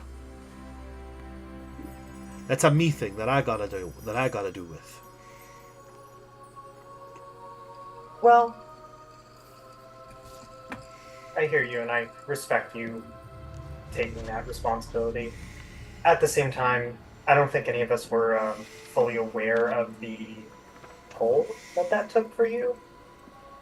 But we still kind of ran with it. I think we're maybe more used to how Rista handles her name, where she's quite comfortable using that. And maybe we're a little bit too comfortable letting her use that and benefiting from that.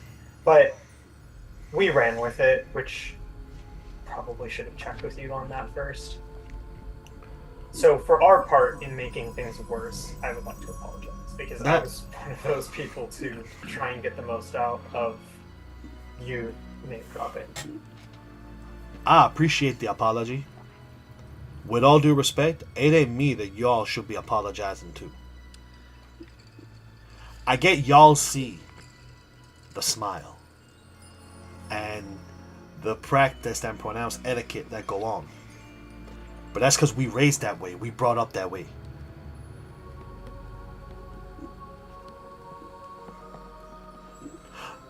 But you don't see what it does on the inside. Where you start to feel like, is it a real, or is it because of the name? Or is it because of what it can get you? And I get the... And it's not been said. And if it has been said, it ain't been said to me. But I've seen it before. Where you start to question if your place is your place, or if your place is your name's place. That apology, as much as it's appreciated, that should be going to Rista. And y'all, with all the respect and all the credit that y'all deserve, y'all need to start learning how to do things and do difficult things. Maybe relying on your own names.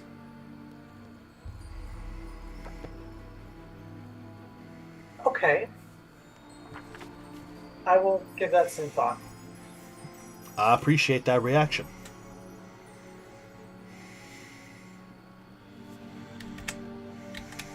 I'll leave him to continue reading. He just goes right back to it, reading books.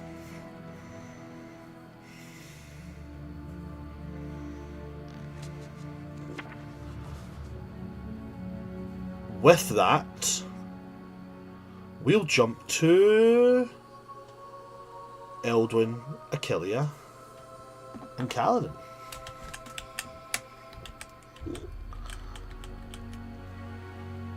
As our little adventure steps us outside, as we go into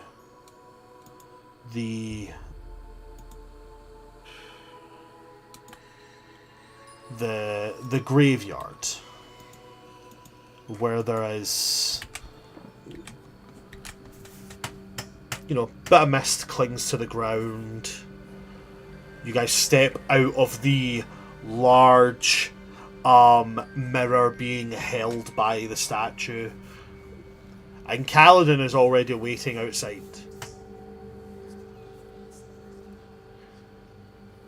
And as you both step out, he doesn't say anything, he just kind of waves. And despite mountain elves being the tallest and broadest of the elven species, he looks quite small, as he's realising that in order to do this, he has to kind of put a little bit out on the line, rather than have his whole thing up.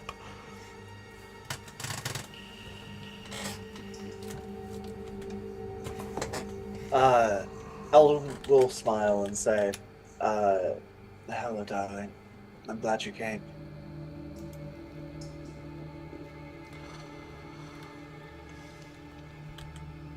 It's,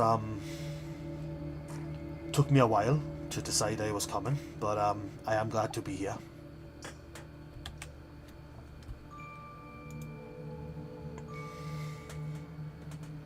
I don't want to make this into a bigger deal than it is. You're just gonna come in. The group is gonna ask if you're willing to put a little trust in them, and you'll have access to the resources we have to help you on your quest. If you decide that this isn't for you, you can leave of your own volition and lose all knowledge that this is even a thing now. The room does not let you lie. That is true. So, heads up about that. I mean, you can try to resist. We won't necessarily know if you're able to resist the magic's effect, but I would willingly fail. In truth, I promise you no one in this room is going to interrogate you. It was my greatest fear of joining, but it's still not happened to me.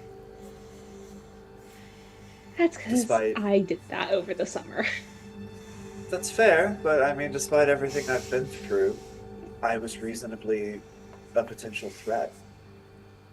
I'm someone who could lose myself to the magic I practice. I don't know. I think it's better to just trust here, but you'll do what you'll do. Are you ready? I'm about as ready as I'll ever be, if I'm honest, so let's do this. Alright, just follow me, and you probably don't need to duck. Achillea has to duck to get through the mirror. He's a mountain elf. He's pretty. I mean, she's got the antlers on. Achillea's 7 feet tall without her antlers. How tall is that with antlers?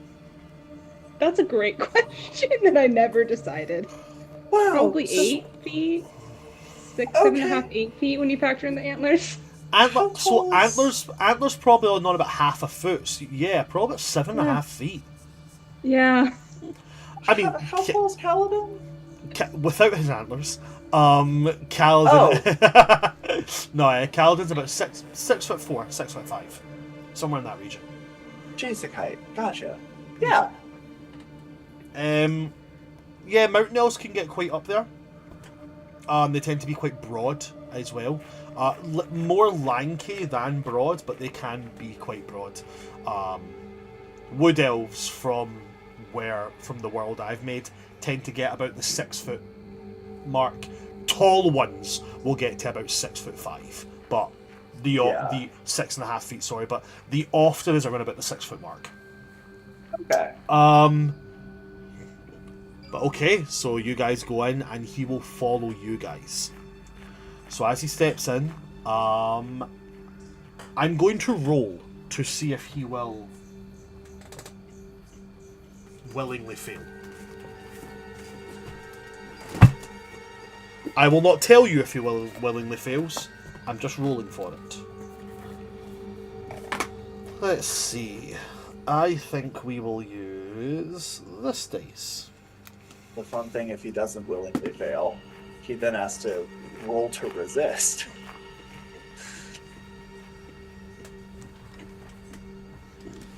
Well, the way I did it was odds and evens, so that then if he did have to resist, I would just use the roll that he rolled. Big brain thinking. 2 birds, 1 stone. Hell yeah. Okay. As you all come back together this time in the room with the long table and the 8 chairs around it. And it's your very typical 1, 1, 3 on each side kind of long table-esque.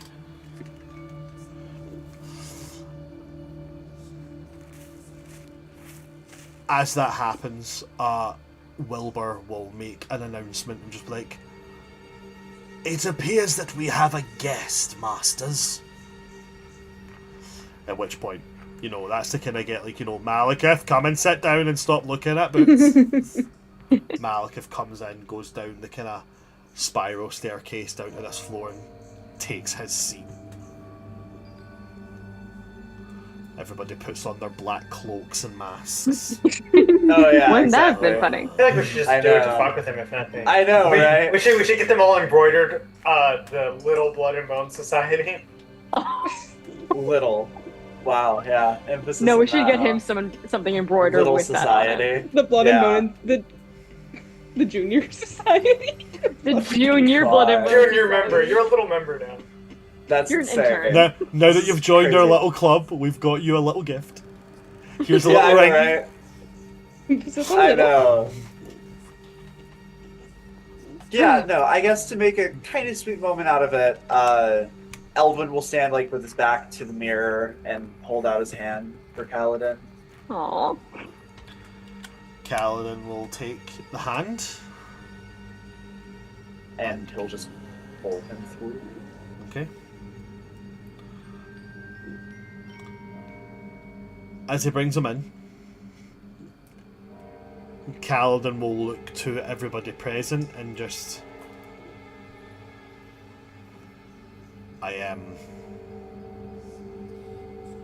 I'm grateful that you're considering me for this. And if I do join, then I hope I'm at least of some use.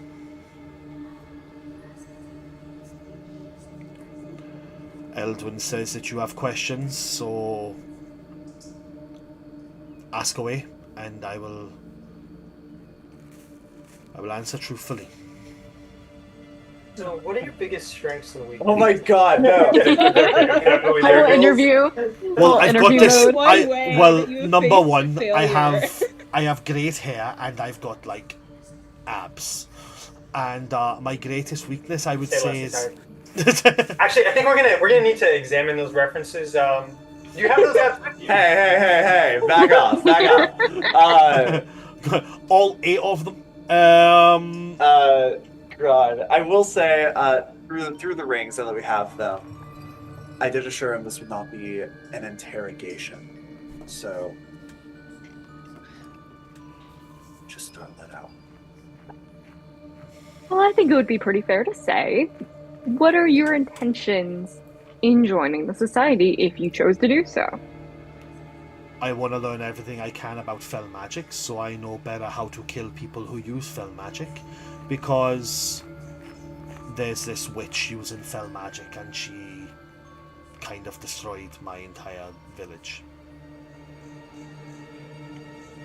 Whole place reduced to nothing. Does this disdain go towards anybody who uses spell magic? We If in they're- the group practice a little bit of it to understand it. If they're using it to harm other people, then yeah. Now, when I say other people, I'm meaning people who deserve it. I still think it's a bit above and far. But if somebody comes up to me and says, well, you know, this person killed my dad, and so I used fell magic to reduce him down to nothing, well, then I can understand that. But, you know, as long as it's not As a being standard. used against people who don't deserve it. That sounds great to us. That sounds right up our alley. Would you be able to give us a little bit more information about, is it Decimina? Am I remembering that correctly? Decimina, Yeah, that's her it. name. Yeah. Your experience with her, is that something that you'd be able to do? I'll tell you everything that I can about her. Where I'm from is this. Was. This little town in an area of my homeworld called the Western Wastes. I don't know why they call it the Western Wastes, because it's amazing. It's a great place. There's nothing wasteful about it. But my town used to be called Harmony Falls. It was a place where creation happened.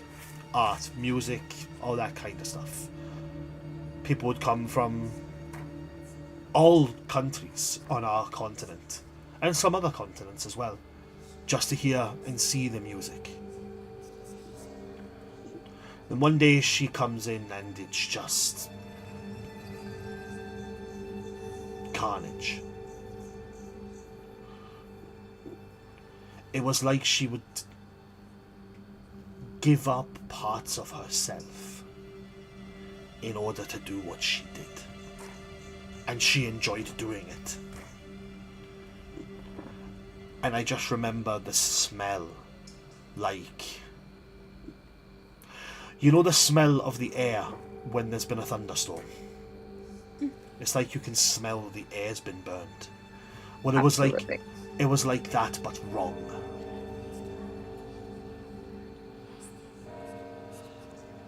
It was like it was twisted in some horrible way. It was like it not only burned it, but it rotted it, it decayed it. And I know everybody uses this phrase where it was burned to the ground, but then when you go there, it's not really burned to the ground, you know, there's foundations or there's things left. Everything is gone. The land there is marked. It's black and green and grey and dead.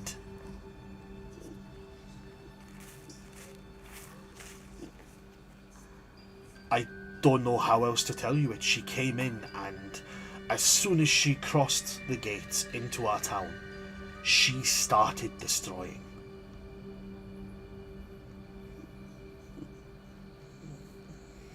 How old were you?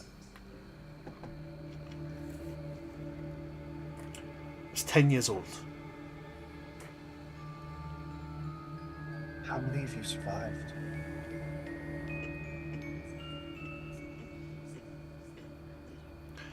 In a town of a few thousand people, can you really call a handful of people surviving?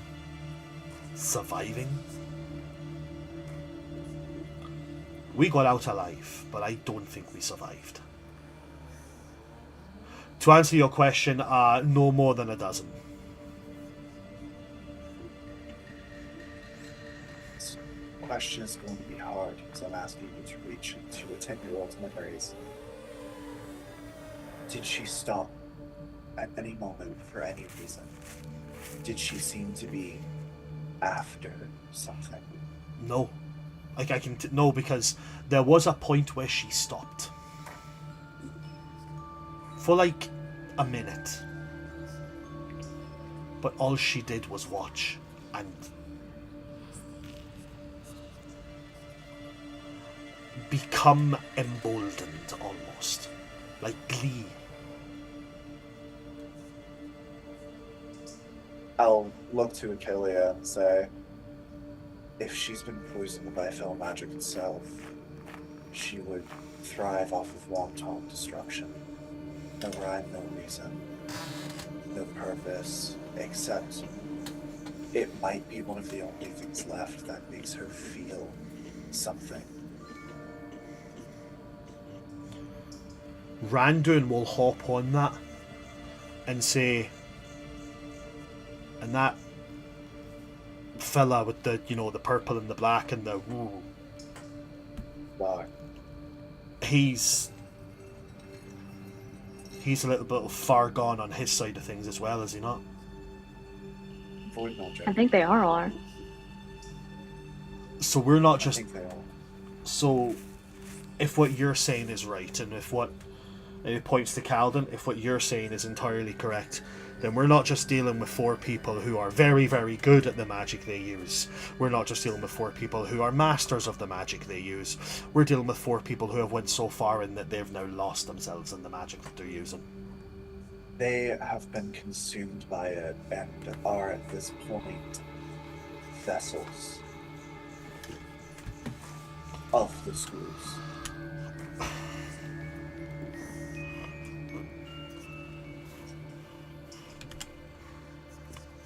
Well, no.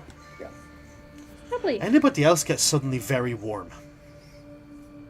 Cold.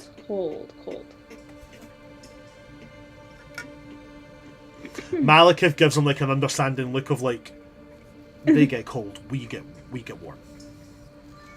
Cold. Tieflings, you know? Yeah, no, Yeah.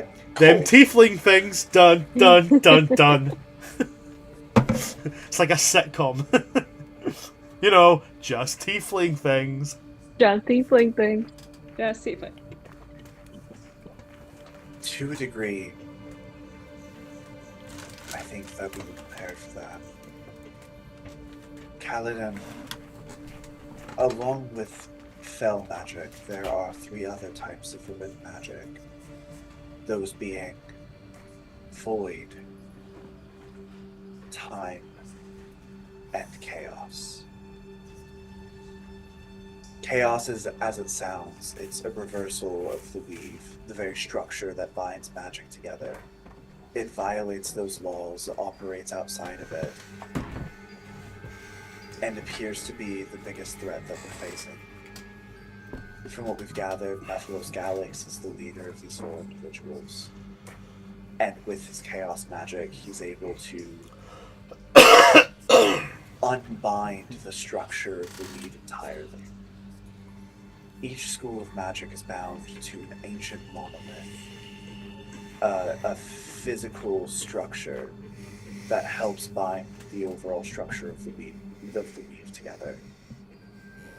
Methylos Galax is destroying these so that he can release the tide of magic so that anyone can play God. And willpower is the new strongest form, I suppose. I So, practice void magic. It comes to me naturally because of the source of my powers. There's also this man, Kronos, consumed by time. It's like his body is eroding into sand. I believe that's all of them. Desmina, Kronos, Gadar, and Methylos.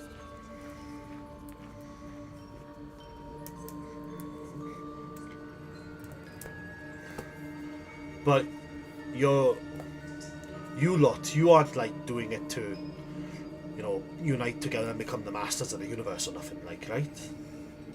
No, most of us just want to survive the end of the school year.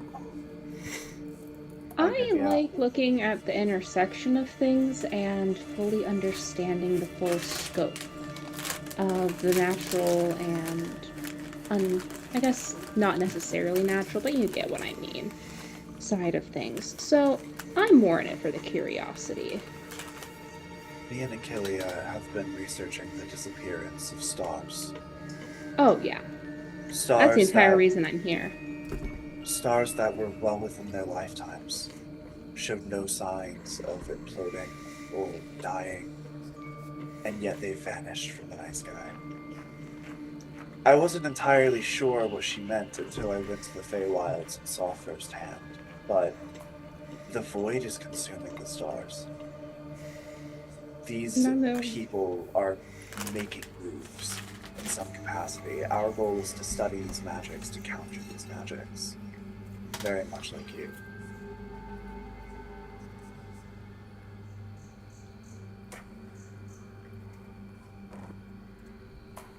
Alright. And he's going to look to the rest of you. He's going to look to Randuin, Malekith, Constantine, Rista. And you all dip your toes into these 4 forbidden magics as well. Yeah. Yeah. Kind of. Malekith just holds up his hand like a... Necromancy and sangromancy are teetering on the line. Yeah. He's more of an academic of the arts. I like to understand why people think certain magic shouldn't be taught. The 2 magics that I'm looking into going into at some point. If you speak to scholars from 10 years ago, they would have treated the art of sangromancy just like any of these 4. You go back 100 years, necromancy was the same. I'm here for the academic right along. Randuin is just gonna do the typical Randuin thing and go, honestly, I'm just here for the food. Wilbur does make good sandwiches. He makes the best sandwiches. I need to get his tea blend still. I need to get his sources. All on. Yeah. I'm so sorry. Have we all cast a spell from one of those 4 schools before? I have from all not 4. yet. I don't think I'm going to use chronomancy, but I haven't yet. Okay. So, Same. and when it comes to the NPCs, Randuin hasn't. I think Malekith knows some. I don't think he's cast them. Okay. So Eldwin and Constantine at this point are the only ones who have actively used these schools of magic. Well, beyond look at you two. beyond gaining information from other people in the party and other NPCs, only Constantine and Eldwin have actively researched them. That's fair. Achillea did do some active research over the summer. I did say that, but it wasn't enough to get a spell or anything from the sound. Yeah, I think I was in the same boat. Like, I researched chronergy, but not to the, like, forbidden. Yeah. Right. To be more specific, doing extensive research, hunting down forbidden texts, looking at, that kind of stuff. Not just like, it was mentioned here because it used to be a thing. But yeah. So, and that is the thing that I've said at the beginning. These 4 things, they're very powerful schools of magic. The more you dip into them, the bigger the risk.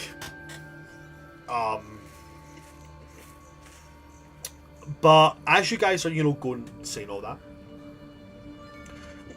Kalidin will, I don't know if this takes into consideration how I step into this, but I don't have active magic the way you all do. I work with luck.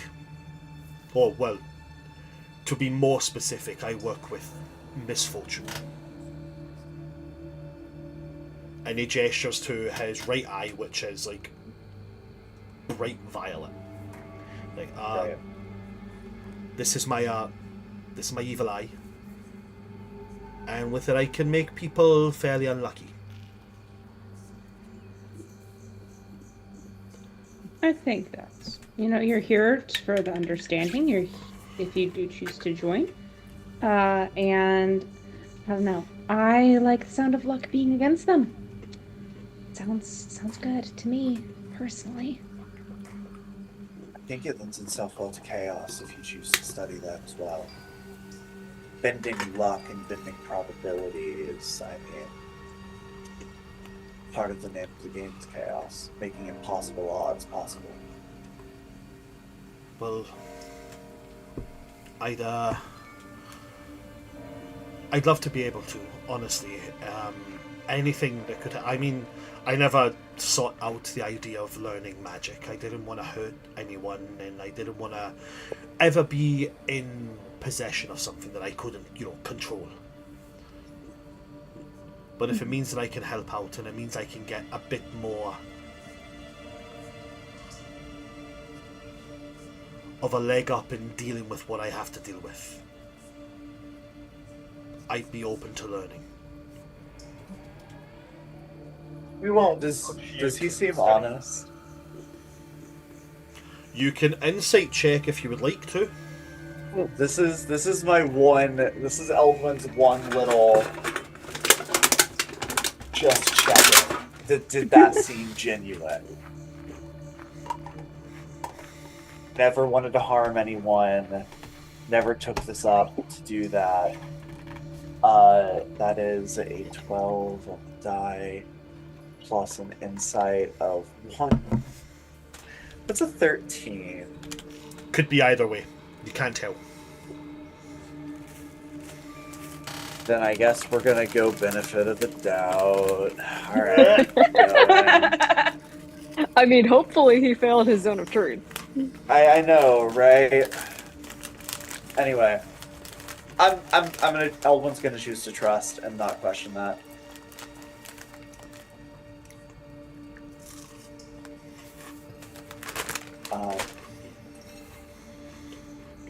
Right. I guess just really quick then, Kalidin, do you want to join? Yeah, we're not going to make you if you don't want to. I would like to. I'd like to be able to contribute, and trusting people does come very hard for me. But I ask for the benefit of the doubt quite a lot, and I ask for trust a lot. And it's recently been highlighted to me that I don't do very good at giving those out. But I'm willing to try. In that regard, you were very good company. Right. All in favor? Aye. Aye. Aye. Randon puts his hand up, and Malekith kinda thinks on it, and then yeah. That's unanimous then. Eldwin will pull a ring towards him and hand it to Kalidin and say, this is going to connect you in with the rest of us. It's a way of protecting your mind against others who try to look inside it. And it is also a way to communicate with us across distance. Tap in if you need to.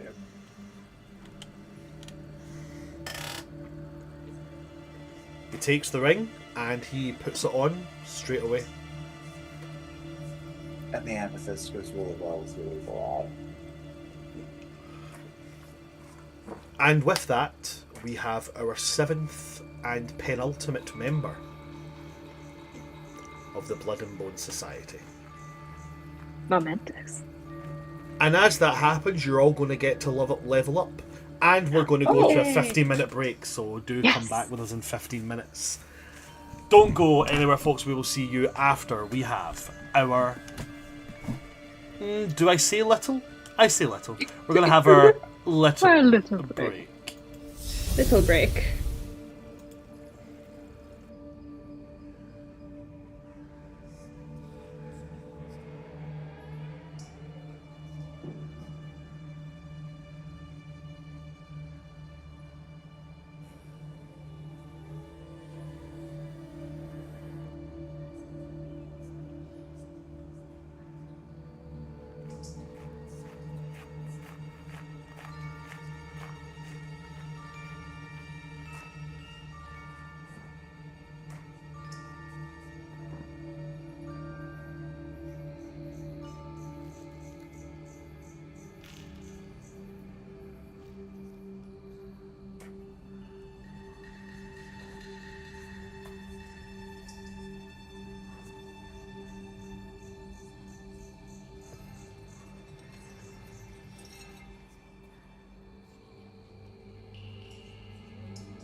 Hello there, everybody. Welcome back to part 2. Sorry about that there. For some reason, it didn't register my microphone for the first wee couple of seconds, and I was just like, start making noise. Start making it. There we go.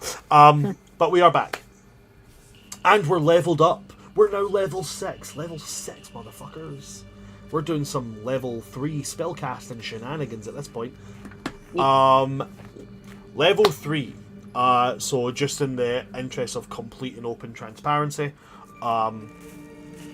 Kalidin went rogue. Randuin went another level in warlock, and Malekith, surprise, surprise, went wizard.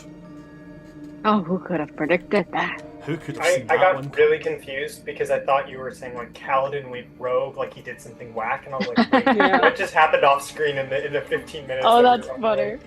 Like Kalidin, within 5 minutes, immediately betrayed the He's society. like he took the goblet that turns you into a vampire. He he's took making first year's drink. No, he took Kalidin's gauntlet.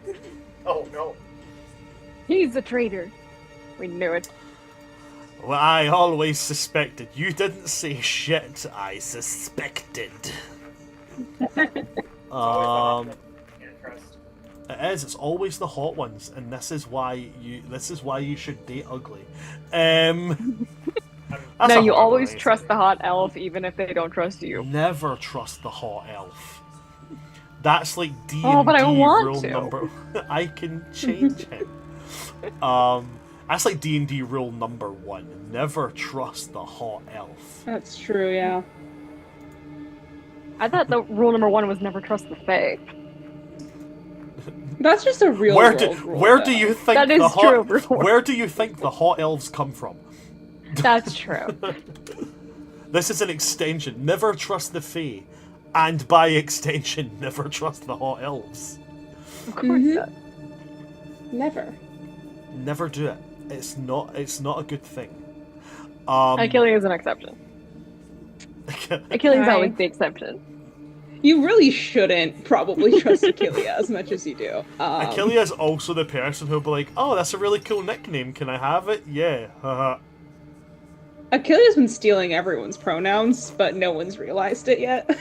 You have all the pronouns like the Infinity Gauntlet. You stole my gender identity? How dare you? Achillea doesn't care about names.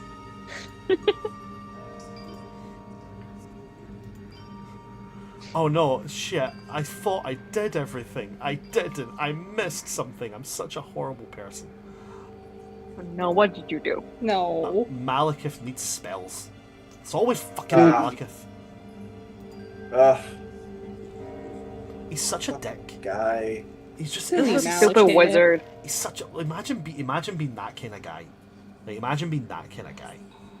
What? The guy who Every doesn't pick guy. spells for his I don't have to NPCs. imagine. I know, right? Imagine. I know, right? Imagine being that much a dick. Anyway, so we just inducted Kalidin into the Blood and Bone Society. Yes. Welcome to the club, Kalidin. It sucks. You're gonna love it. Welcome to the book club. Now, on the other side of this, I'd like to know what your next step is. Kalidin's been made aware of these monoliths and what they currently do. It's closing on the end of a school day.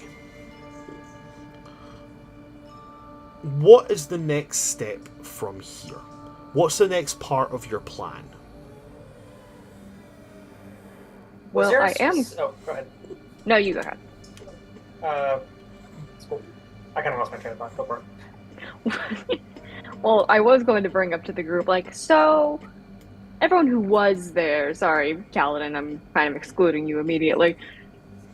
But when we were talking to Randuin's dad about the monolith in the elemental planes, and he mentioned that key, Mm-hmm. I just have a sneaking suspicion that I know where that key is. I think I know where that key is too. And I'm I just a don't. little worried now. I'll be the clueless one. I'm What? clueless too. Oh, for the love of it, and I take out my orb. Guys, the orb! Literally, That's I kept not it a with us key. the That's an whole orb. time! It's an orange. It's been here Ah, shit. the whole time. There's actually It's- just this whisper comes from it. I've been here the whole No. time. Sam Reich, Reich, get outta here. if you would like to do a voice for a very small production, please let us know. I'm still not following. It's a very nice arcane focus. It looks like it has a storm cloud with the house inside, but what? You're like halfway there. Would you like to know what's inside of the very pretty orb? Yeah. To be fair, I never mentioned it. So supposedly, the servant of the elemental prince of evil air, Yansiben, one of his servants is trapped inside this orb. Supposedly. That's a storm elemental that you casually channel your magic through. To be specific, you've to remind you as well, Rista, you've also found notations that suggest it's not a mere elemental. It's a tempest. And they're called living. I think they're called living tempests.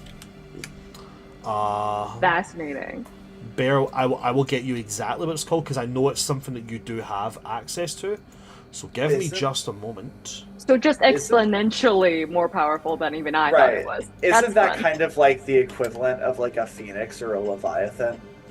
Yeah, something like legendarily powerful. It's the air equivalent. They are like, yeah, it's like incredibly powerful elementals. Let me just, because I'm just going to do this right now just so I can make sure that it is a living tempest that it's called, because I could also be very wrong about it. Elder Tempest. An Elder Tempest. Not a living tempest, I do apologise. But yes, Elder Tempest, very, very powerful elementals. They tend to go fucky wucky a lot. That's kind of terrifying. So that's the key to the temple. It fits, doesn't it? Theoretically. Well, I don't know. We haven't actually seen the hole. I'm gonna shut up now. Yes, it's a key. Alright. Okay, awesome. So I have just been kind of carrying this around. It doesn't seem like it's able to escape at all. Where did you get Clearly. your arcane focus? So, what a funny story. So, I kind of found it in my parents' basement, essentially. And I actually found in that, like, hall, that maze hall full of artifacts, there was actually, like, a place for it. As if it was taken from there. So, You all know that my family's been in the society. I've mentioned that. Like, my great-great-grandfather or yeah. something like that. I don't know if I knew that. Oh, you might not have been here when we talked about that. Yeah, I definitely mentioned it to Achillea. Maybe that should have been So you have a wider family who's message. been in the society. Yes. Interesting. Though my family's never talked to me about it before. My father does have a pen with the society symbol, but we didn't see his name in the codex. Didn't we? So I don't even know if he's aware of it. Name or something. What? Didn't we see your grandpa's name or something? Yeah, that's what I'm saying. Like, my Yeah. ancestor was in the society, but like my immediate family, I don't believe so. But in any case, my family had this incredibly powerful artifact, and now I think it's the key to everything. It's kind of crazy. Yeah. And cool. Wow. Okay, so that's a key to getting to one of these locations. Once we know where these monoliths are, what are we planning on doing about that? That was going to be my question. Was the idea to set up some kind of alarm system and teleportation so we could know if they're being tampered with and reach there quickly? On a similar note to what y'all are asking, but going back to the terrifying elemental orb thing, have you ever had it like looked at magically, identified in any way? I have in the past. I haven't been able to communicate with the thing that's in it. We actually have a fair handful of items that we could stand to identify if we want to sit around and do that really quick. Malekith is going to take out a deck of cards, and Malekith's going to use his Cardomancer feat, which allows him to put a spell into a card, and then that can be used at a later point. And he's going to put Identify into it, and then give it to you, Rista. He's going to say, this is a personal thing. This ain't something that we can decide for you. You got to decide that by yourself. Thank you. And then he'll look to the rest of you and be like, if anybody else has got something they want identified, I can do it. I might get real damn sleepy afterwards, though. If you're up for it, since we're talking about the Terror Square, we did obtain a piece of Kadar's armor, the gauntlet. Right. We've just been holding on to that, haven't we? Have you just, Yeah, like, was that? had Did we that just on drop you this that in whole the? time? Yeah, did we just drop that in like the artifacts room? Yeah, I mean, to be fair, when I got here, I had just finished being blown out. That's fair. Yeah. Yeah, that's Very like fair. that's a pretty good reason to be forgetting on some things. That's like Oh, a yeah, reasonable sick day. Kalidin. Yes. By the way, when the golem exploded last year, it was coming for here. Just so you know. To destroy all things magical. Oh, that was a golem that blew up. Yeah. We honestly thought it was just a bunch of animals making a big ruckus. Oh, and just so you're completely in the loop, the person that we were fighting that night, those were the Terror Square. Mm-hmm. Oh, the 4 Weirdo dudes. Yes. Mhm.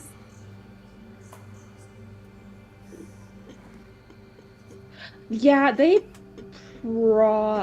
did kill the headmaster last year, yeah. They Well, killed the if- headmaster and they destroyed the monolith. Well, if one of them was Desamina, then she's looking a whole lot worse than what she did when I last saw her. A whole lot worse. She was one of them, yeah. I don't know if that's better or worse. It implies that they might be running out of time. Time for what? So Is this Malekith or Kalidin? sorry, I did realise I got those accents wrong. I'm focusing too much. I've been doing a lot of lessons in like Cajun accents, so I'm focusing a lot more on getting my voice and the placement for a Cajun accent, and then forgetting I have to turn it off because it sits in a similar place where you have to do for a Welsh Yeah. accent. It sits at the back of your throat or the back of your mouth. Sorry. So because I'm opening up for the Cajun side, You gotta close it again. and then closing for the Welsh, it's like... It's me sorry when my about that. Minnesotan becomes Irish. Yeah, very, very similar. Minnesotan slash like south of Canada can Yeah. very easily go into Irish. Very Because easily. of the lilt. Yeah. So it's that kind of thing. And this is just the joys of being a voice actor when you start toying with a new accent. It becomes your focus, so everything becomes it. But sorry, yes, that was supposed to be... That was supposed to be Kalidin. Yes, Okay. yes. Just making sure. Yeah, so I'll do it again.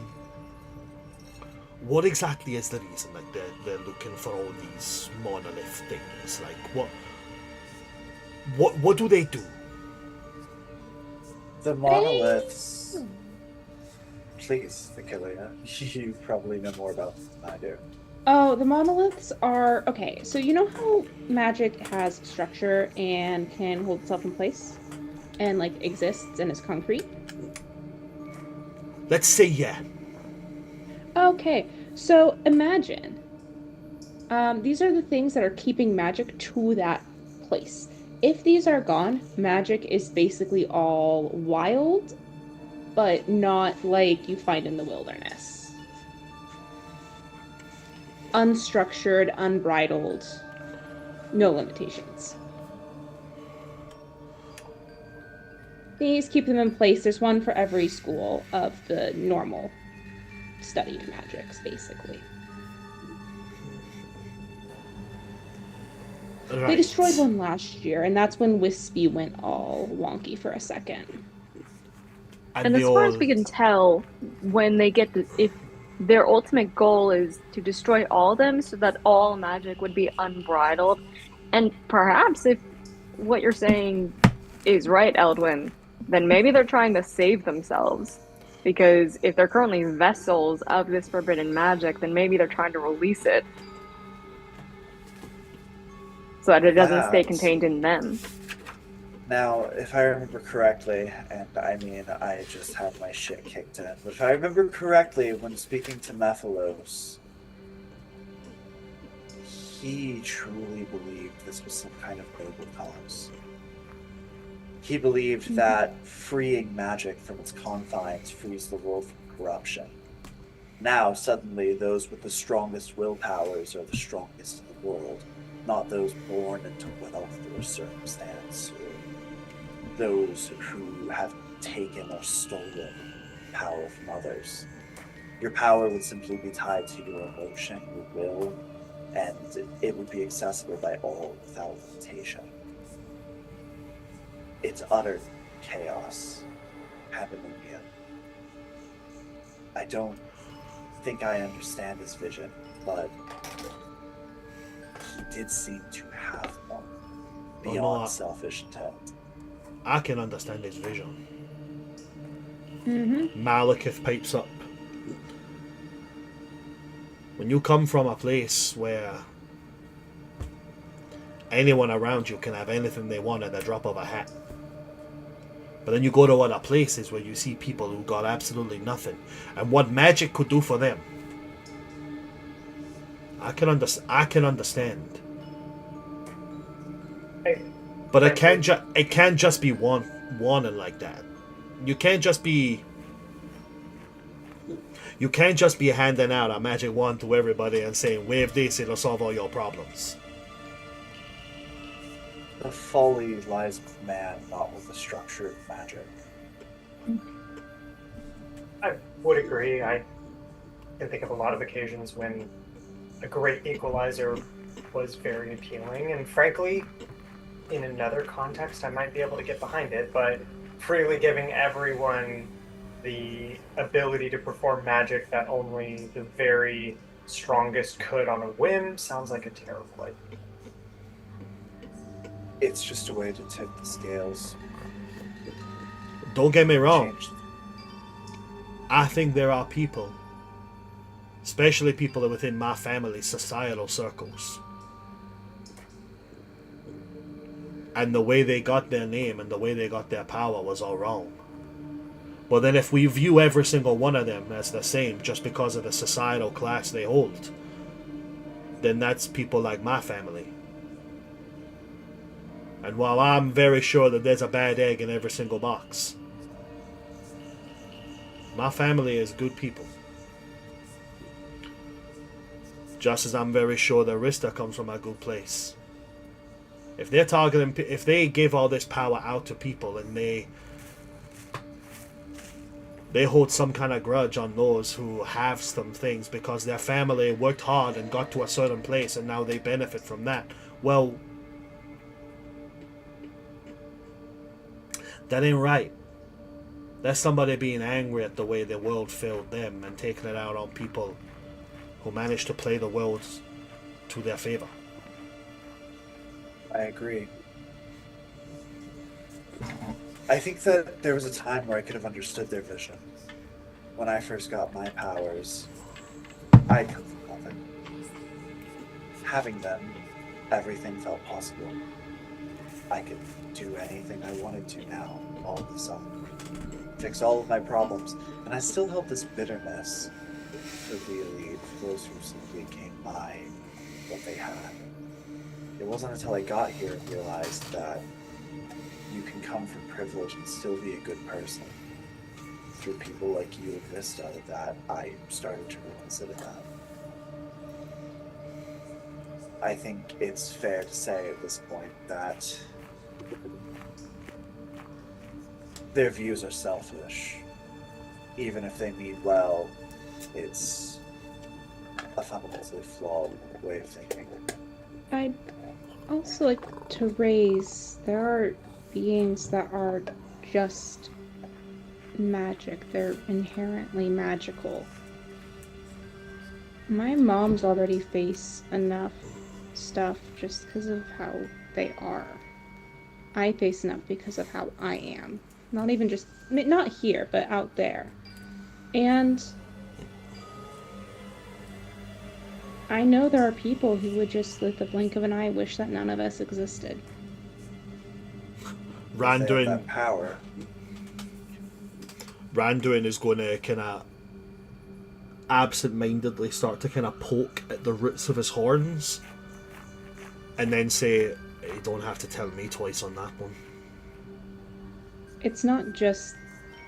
It's everyone. It's anyone who has something slightly different, anyone who has maybe something slightly more, or even people who have nothing. It's the risks. There's a natural order to magic. There's an order to magic for a reason. I have to admit, I have some. I agree with the sentiment. We shouldn't be handing out, frankly, an unlimited power to anybody for any reason. Because, one, well-meaning people might do the wrong thing, and then there's more than plenty of bad-meaning people. At the same time, and I don't say this with any kind of disrespect to those who maybe benefit from the current structure, I'm not necessarily in this to maintain that either. Well, no, I agree with that. I believe their goal is admirable. I believe things do gotta change. But that's... I mean, we second year students. We ain't the people who are going to be able to enact that kind of change. Maybe later on, when we become masters of our art and craft. But at this level, we ain't making that change. We can agree with their goal, not agree with their methods. You know, if I wanted to stop humanoids of any kind from committing any kind of evil, a way to achieve that goal would be wiping out all humanoids. Goal achieved, but the methods of going about it can't be excused. Absolutely, and I'm not arguing that their methods are noble by any means.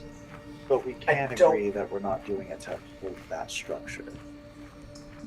Yes, frankly. And Randuin will kind of lean forward to this point. You can understand and want to change something, while also acknowledging that at the moment it is the best possibility for the moment in time. If you're talking about the current structure of magic or the current structure of society? Current structure of magic. In that case, I can get behind you. I believe that magic should be easier to get to. You shouldn't have to prove you're the smartest person in the world, or sell your soul, or declare an oath to a holy order, or just be lucky to be born with a certain type of blood to be able to use magic. But magic should come with a certain amount of dedication. You know, like Rista, you do that whole book learning magic, right? Yeah. So you actually studied. You dedicated to learning the basics of that so you could do those things, right? Yeah. Right. Achillea. You learned from your mams, yeah? Yeah. You were taught how to tune into what's around you. Mm-hmm. Draw from it, learn from it, right? Yeah. Now, I believe you two have been way more deserving of magic than someone like me. All I did was make a deal with me mum. That was it. And boom. Next thing you know, and as a demonstration, it just summons 2 little bits of fire. I know I can do this. I don't know how I do it. I just think to myself, I want fire, boom, there is fire. I agree with that. There's a I certain... obtain my magic through happenstance. There's a right certain... place, right time. There's a certain level of dedication that comes into doing magic, and that should always be there, because that's what teaches you the rules. That's what teaches you the control and the care of having magic. But let's be real honest. Magic ain't really accessible unless you're one of the lucky few.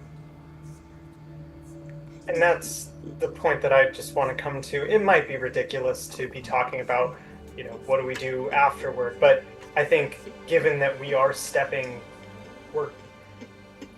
the road towards being the people who can decide maybe what the world looks like after, I think it's worth it to make sure that we're all at least somewhat on the same page. Because while I will not agree with the methods that they are doing, if our goal as a society, aside from the terror square, is to uphold the current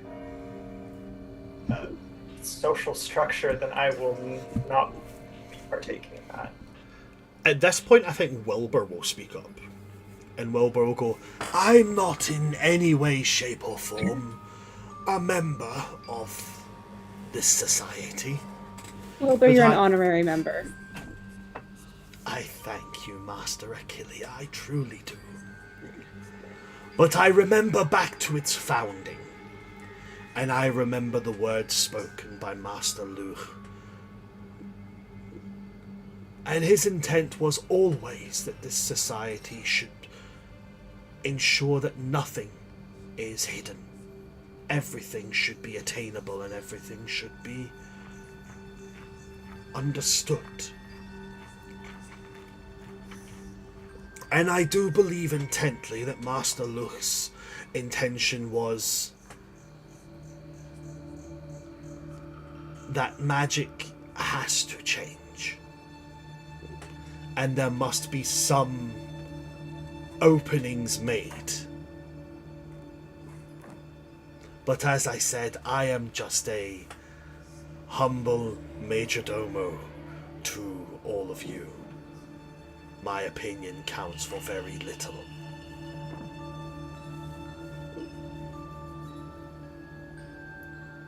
No, history is important. We need to know our roots. It's good to know that they had good intentions at the time. I suppose I still feel that we have a long way to go before those goals are actually made evident. Slightly like the odd one out. I don't necessarily believe that magic should be more accessible. Differently accessible, perhaps. Accessible not based on class or sheer dumb luck, I suppose, but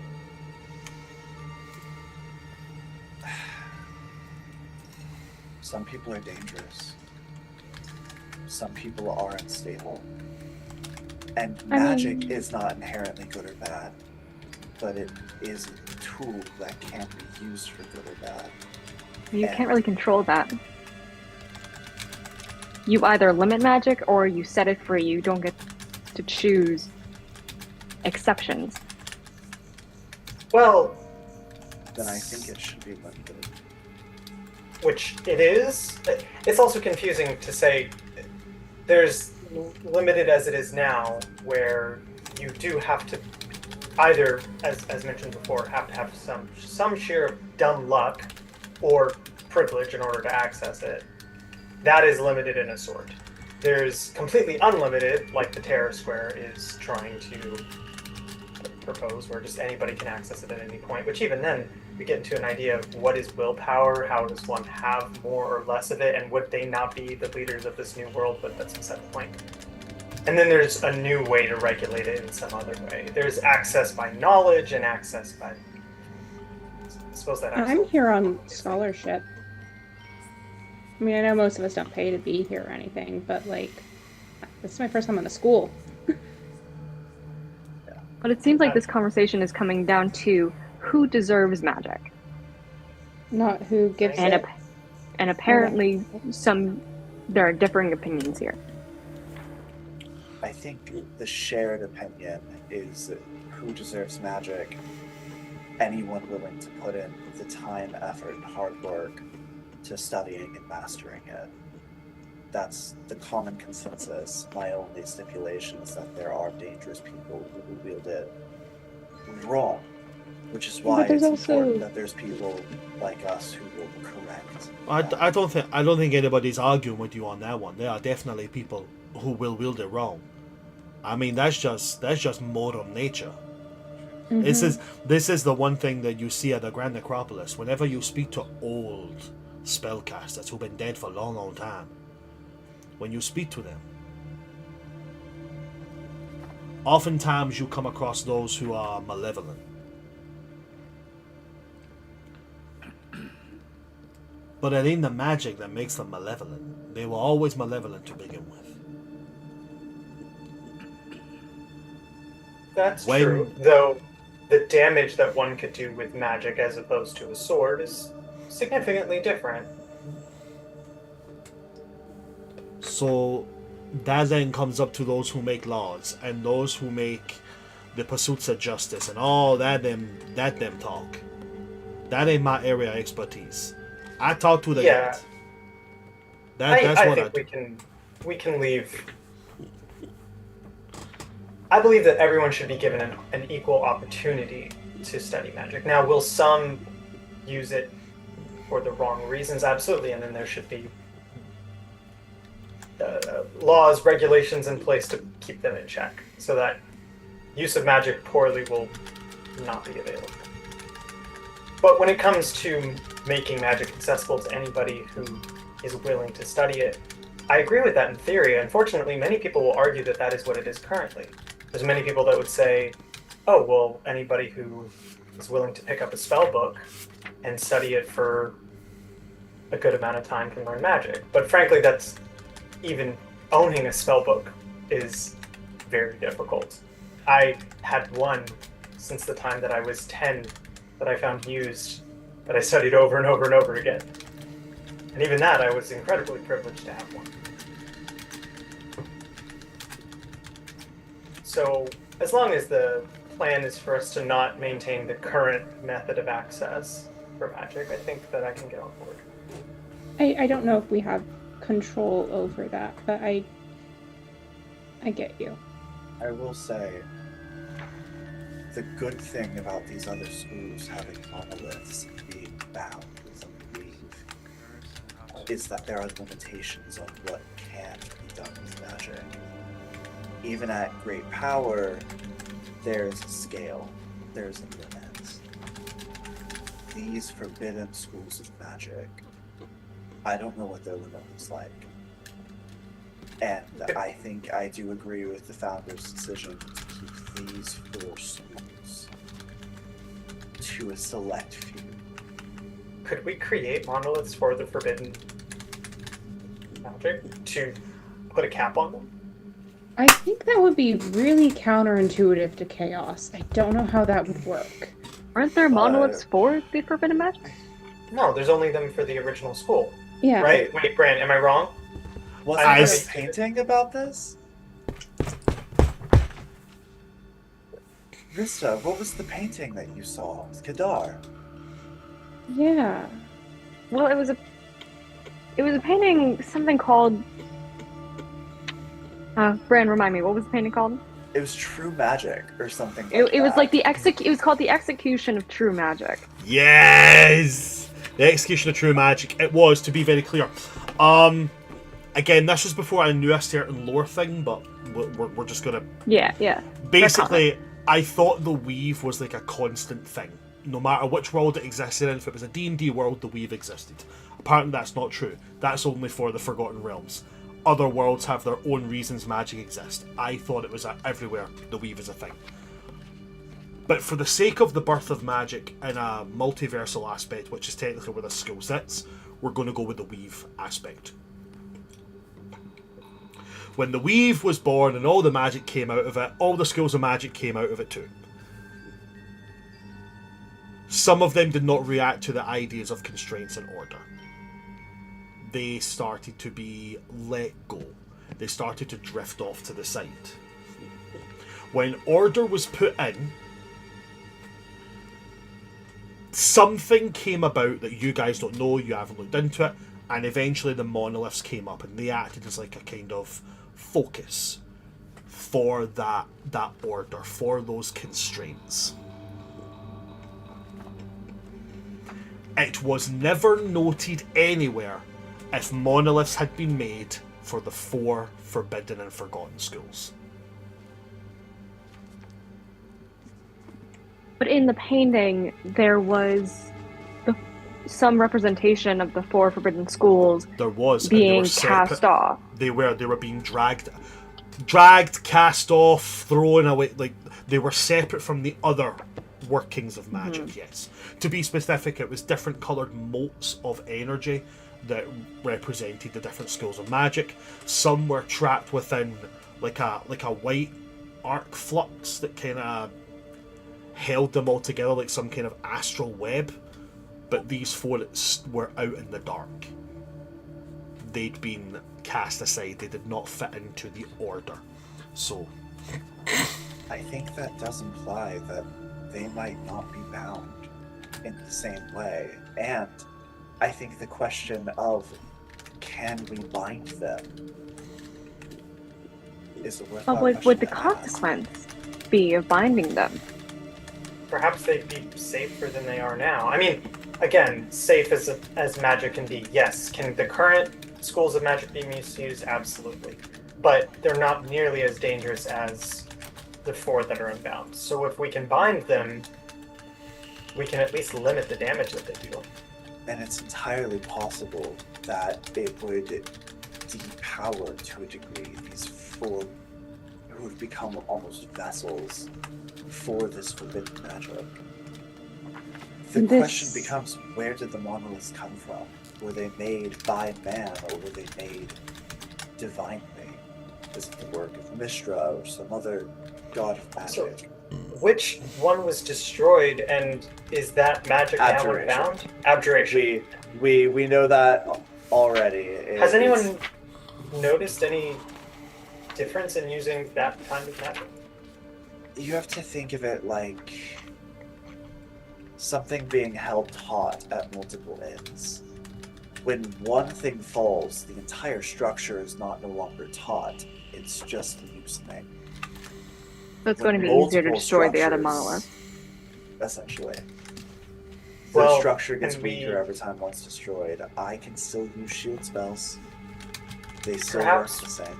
We can look into how abjuration was created, and maybe in replacing that one, we can also find out if we can make them for the Forbidden 4 as well. Alright, I so don't want to overstep our abilities, but if I I, think can that's a just good get spot to research. a simple list of goals here. Our That'd be list great. is each of us will individually study these schools of magic, ways of countering them, and also how to use them to our benefit. We are going to be looking for the locations of these monoliths, studying their origins, and seeing if we are able to create one for the School of Abjuration again, and potentially create one for the Forbidden 4 schools of magic. And we are going to attempt to track the movements of the Forbidden 4 and find the traitor within the school to try to get a leg up on them. Is that the 3 big things that we're looking at right now? And we need to find our 8th member. Yeah. yay, socialization. Okay, great. I'm Randuin, still pretty sold on Lucian. Don't know about you guys. Randuin is going to pipe up and go, there's also the whole thing about how, like, at the end of the week, you know, we have to, at the end of the next 2 weeks, sorry, we have to, you know, pick which house we're going to go into. Oh, I forgot about that. Forgot about that. Oh, wow. I've got that kind of sorted, I think, at this point. I've been so focused on the society. And Oh, it's like a summer project that I forgot to do, and now it's I due. know, God. I didn't Let's just pick the same school and go. Come on, Rista. Oh, What's the worst that maybe. can happen? You know what? We'll sleep on it. What name sounds the funniest? I gotta. I mean, every member of my family that's ever came here has always went into the same school, so Mama's already picked. Because you want to, or because you have to? It also makes the most sense for me. As long as that part is true, as well. Randuin looks petrified. He's like, I completely forgot about that. Like, great, we're all in this together. I forgot. I forgot that you couldn't just like throw a dart at a wall and be like, that one, yay! Like it has to make sense. I mean, does anyone kind remember of- what all the houses are?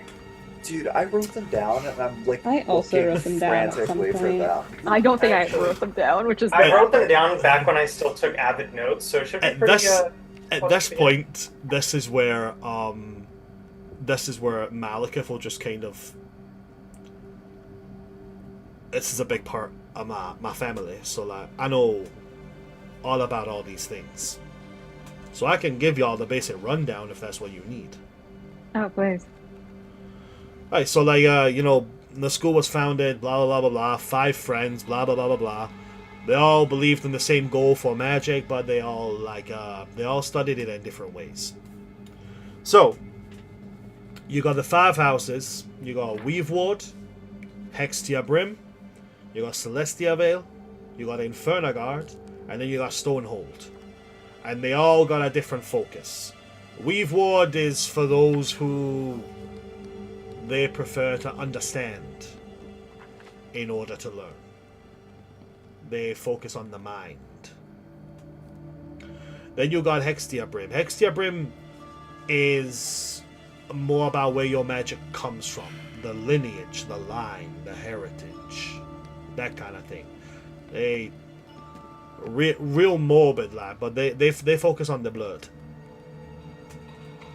Then you got Celestia Vale. Now, Celestia Vale is all about the balance of magic. They got this whole kind of deal going on with the power is given and can be taken kind of thing. They believe that it lies in the soul. Infernagard. Now, Infernagard is all about the strongest of the strong, you know? They got this whole belief in that magic only makes you stronger. True power comes from you. So they got this whole idea of the body being the root. And then Stonehold. Stonehold is real chill. They all about the whole kind of power doesn't come from any part of you. It comes from what's around you. That's where I'm going. Weaveward is for me. Oh, I'm shocked. Yeah, I know. I just thought that I really should do something that would just shake the very foundations of everyone's expectations for me. It's always my goal. Sorry, you say in Fernegard magic is housed within you, within the They Is don't. it Infernagard was all about using magic to make himself better. He didn't believe like magic was the root of power. He believed that magic made you stronger and that power came from you.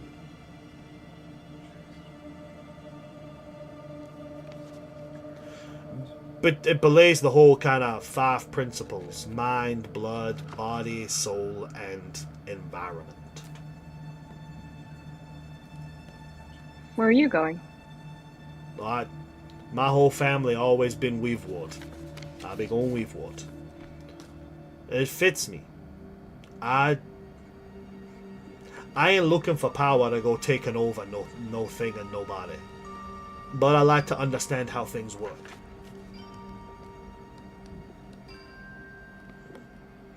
You can see Randuin is just going through it doing like a eeny meeny miny mo, catch a tiger by the toe, if a horse kick his balls, eeny meeny miny mo.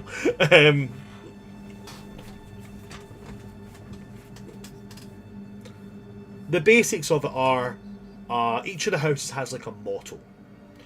Weavewards is where the mind Where the mind thrives, understanding empowers. Hextia Brim, their motto is lineage and blood ne'er deceive.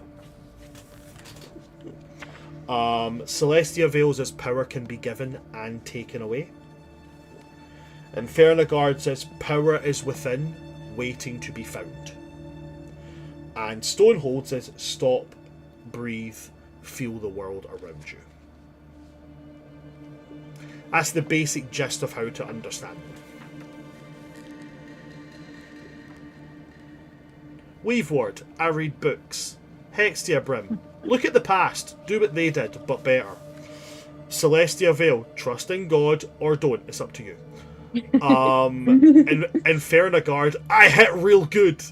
And Stonehold, have you ever touched grass? I think most people here could benefit from touching some grass, and that is Achillea's. He sounds the most grounded. Okay. I Bran, think do I know where I'll go. Bran, do I know what my parents' houses were? It's a very, very cool question. I didn't actually think that far. Would you like to decide, or would you like me to decide? You decide. You want me to decide? Okay, awesome. Well, I'm gonna roll something then. I'm gonna let the dice decide, but I'm gonna say, based on what you've just said there, if I roll a 6, I will decide what I want it to be. Because I know what I want it to be. But just because I want it to be that. Yeah, I know which ones they're definitely not in. Okay. Okay. So from what I've rolled, and again, this is ultimately you, so you get to veto this if you don't like it. Okay. I rolled big ol' number 5, which doesn't make entirely a lot of sense. But it would make sense for one thing. Which one is it? Well, you said your parents. Yeah. But we know one of your ancestors was in the school as well, because they were in the Blood and Bone Society. Yeah.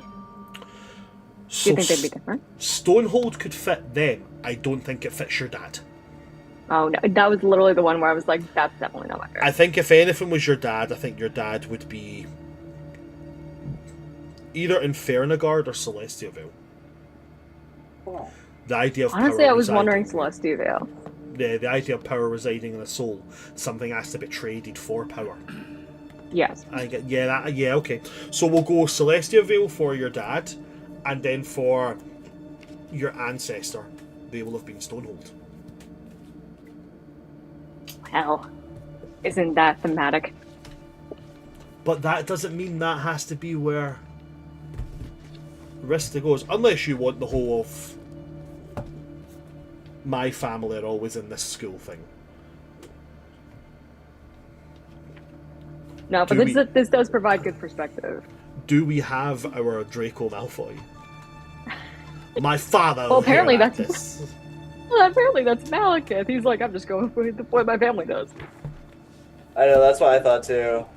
I was like, He so also this is gonna be. he also did say it makes sense for him. Yeah, so he's better than Draco Malfoy. Randuin, I think, He's is more going like to get. more like a Weasley. Randuin's Like I going know to get. what my family is yeah. and it works. Randuin's going to get there on the day and just like that one. That one right there. That's me. This seems rigged that we have to pick our own houses. Dude, I'm so stuck between two. Oh, I have no idea what I actually have no idea what Rista's gonna pick. I have to think about this.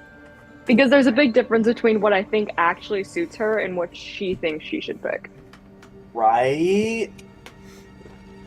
It's a very big difference. Well, like what I think. Oh, We are creeping up on the 4-hour mark. Yeah. So I do just want to say, as far as what's been said there, from what I'm understanding, the goals as follows. Number 1, everybody is going to do active research into one of the forbidden schools of magic. Mm-hmm. at least one. Yeah. At least one. Number 2, everybody is going to try and do some research into the monoliths, locations, origins. Can they be repaired / remade? And number 3, are there monoliths for the Forbidden Four schools? And if not, can they be made? Am I understanding that correctly? Yeah. Yep. The only other thing is find the traitor and find our 8th member. Because apparently That was it as well. we're advised to find a complete society. Find a yeah. So it was said. Wilbur has said several times, the society does not function unless it functions at full strength, which is 8 people.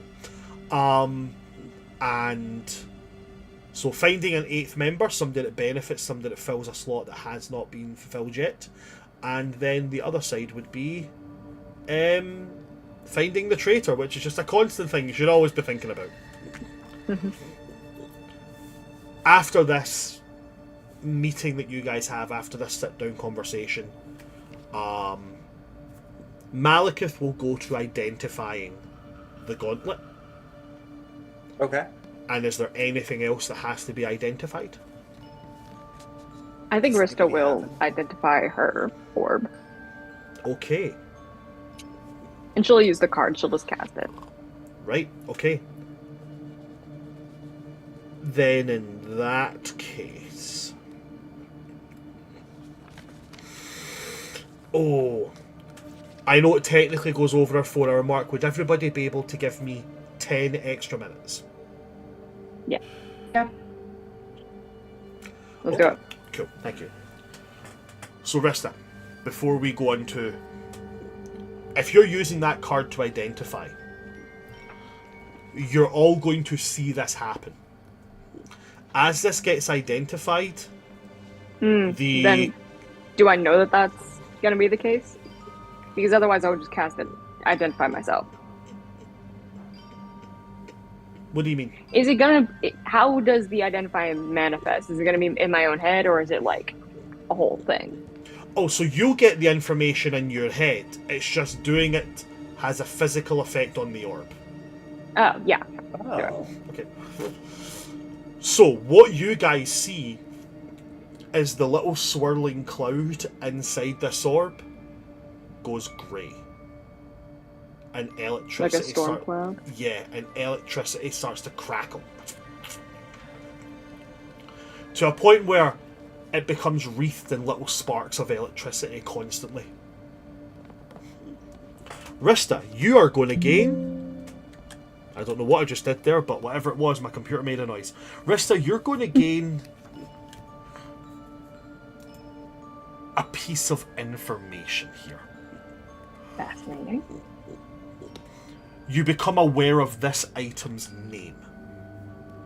This is called the Stormheart Gyre.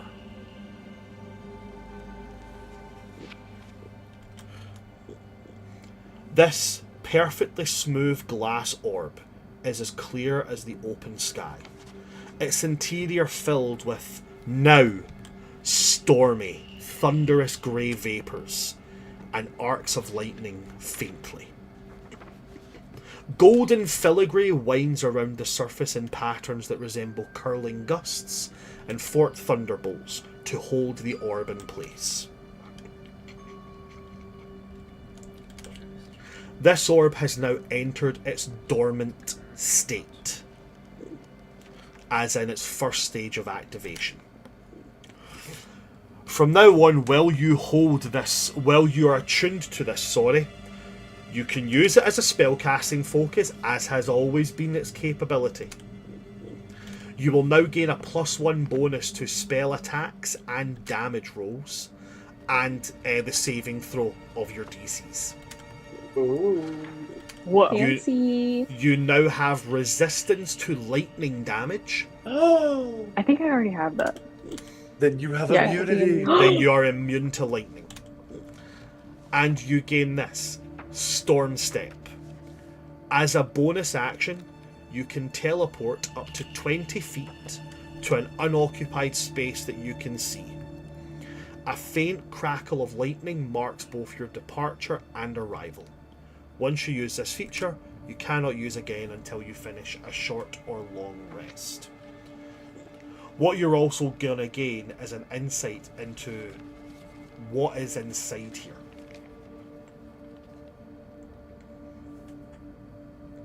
Your estimations have proven correct from the bits of knowledge you've gathered and such. There is an Elder Tempest inside here. You gain glimpses of its memories.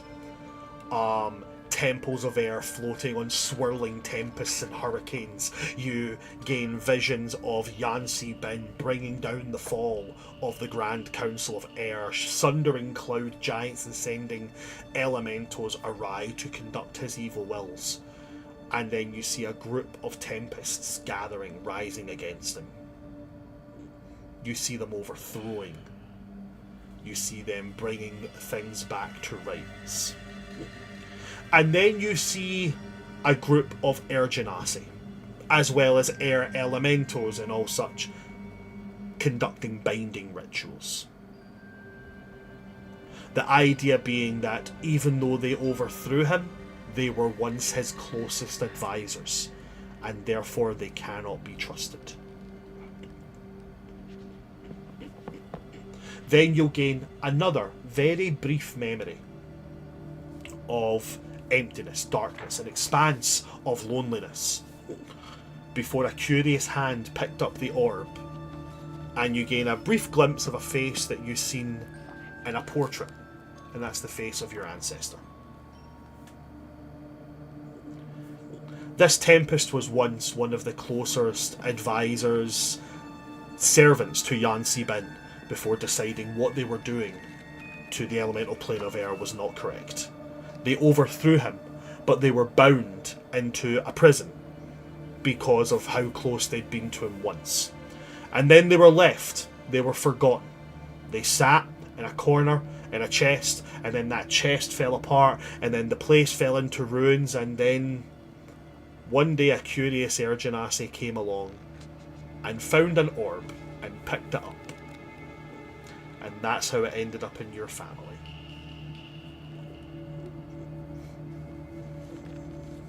Rista comes to from that vision, sobbing. And that's where I want to end it. No, don't say anything else. I want to end it there. I want to end it with lightning firing everywhere and Rista crying. That sounded so mean. I'm so sorry, that sounded really, really mean. I want to end it with you crying. No, it's thematic, it's perfect. I want to leave it there. That was great. Fucking phenomenal. Fantastic. Thank you very much for giving me that 10 minutes, guys. Thank you so much for that. That was awesome. I hope you all enjoyed what's happened in this session. I think a lot of talking points got talked over in this session. It was really, really cool. I'm just going to do MVP really damn quickly. I'm going to throw it all out there right now. MVP, I'm throwing it to Dan.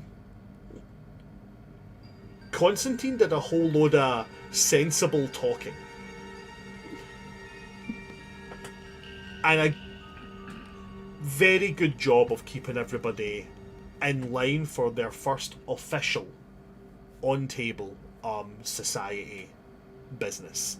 So I'm going to give it to Constantine for leaning into his job as the first.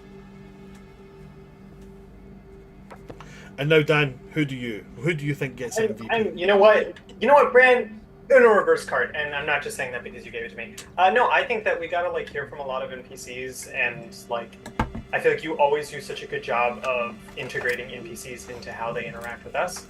And so, as your role in all of those, I think I'm gonna give it to you. For God's sake, if you do win and roll a 1, don't do what you did to the Tides of Chaos, where you use that on one of our players. So just remember that I'm doing this with goodwill, not so that you can. And I do it again. I mean, it was understandable. I respect it. So I'm just gonna pray that this doesn't backfire on me. But if it does, please clip this, and so I can watch my folly. Okay. so I can watch my trust be broken again. Okay, Little thank did you he very know, much for that. he fucked up. So 1 for Dan, 1 for me. Ren. I'm gonna follow Dan's folly. Follow the folly. Y'all are. I followed the folly. I'm following the folly. I think I should go to Bran. Just so much changing between NPCs today. And I loved getting to hear, like, because we all have our own, like, character stuff, especially when it comes to, like, the different philosophical views of magic and, like, who has access and everything. And, like, it was really fun to see the other society members have, and, like, their takes on it. Like, we don't get that as often with those deeper parts of it, so it was nice to get that today. Thank you very much. I appreciate that. Thank you. It was backfires, Dan. We're screwed. I've been sitting on a lot of this information for a long time, and I've been. I saw you light up when I brought up like Yeah. and you're like, fucking finally, these dumbasses got it. Thank you so much.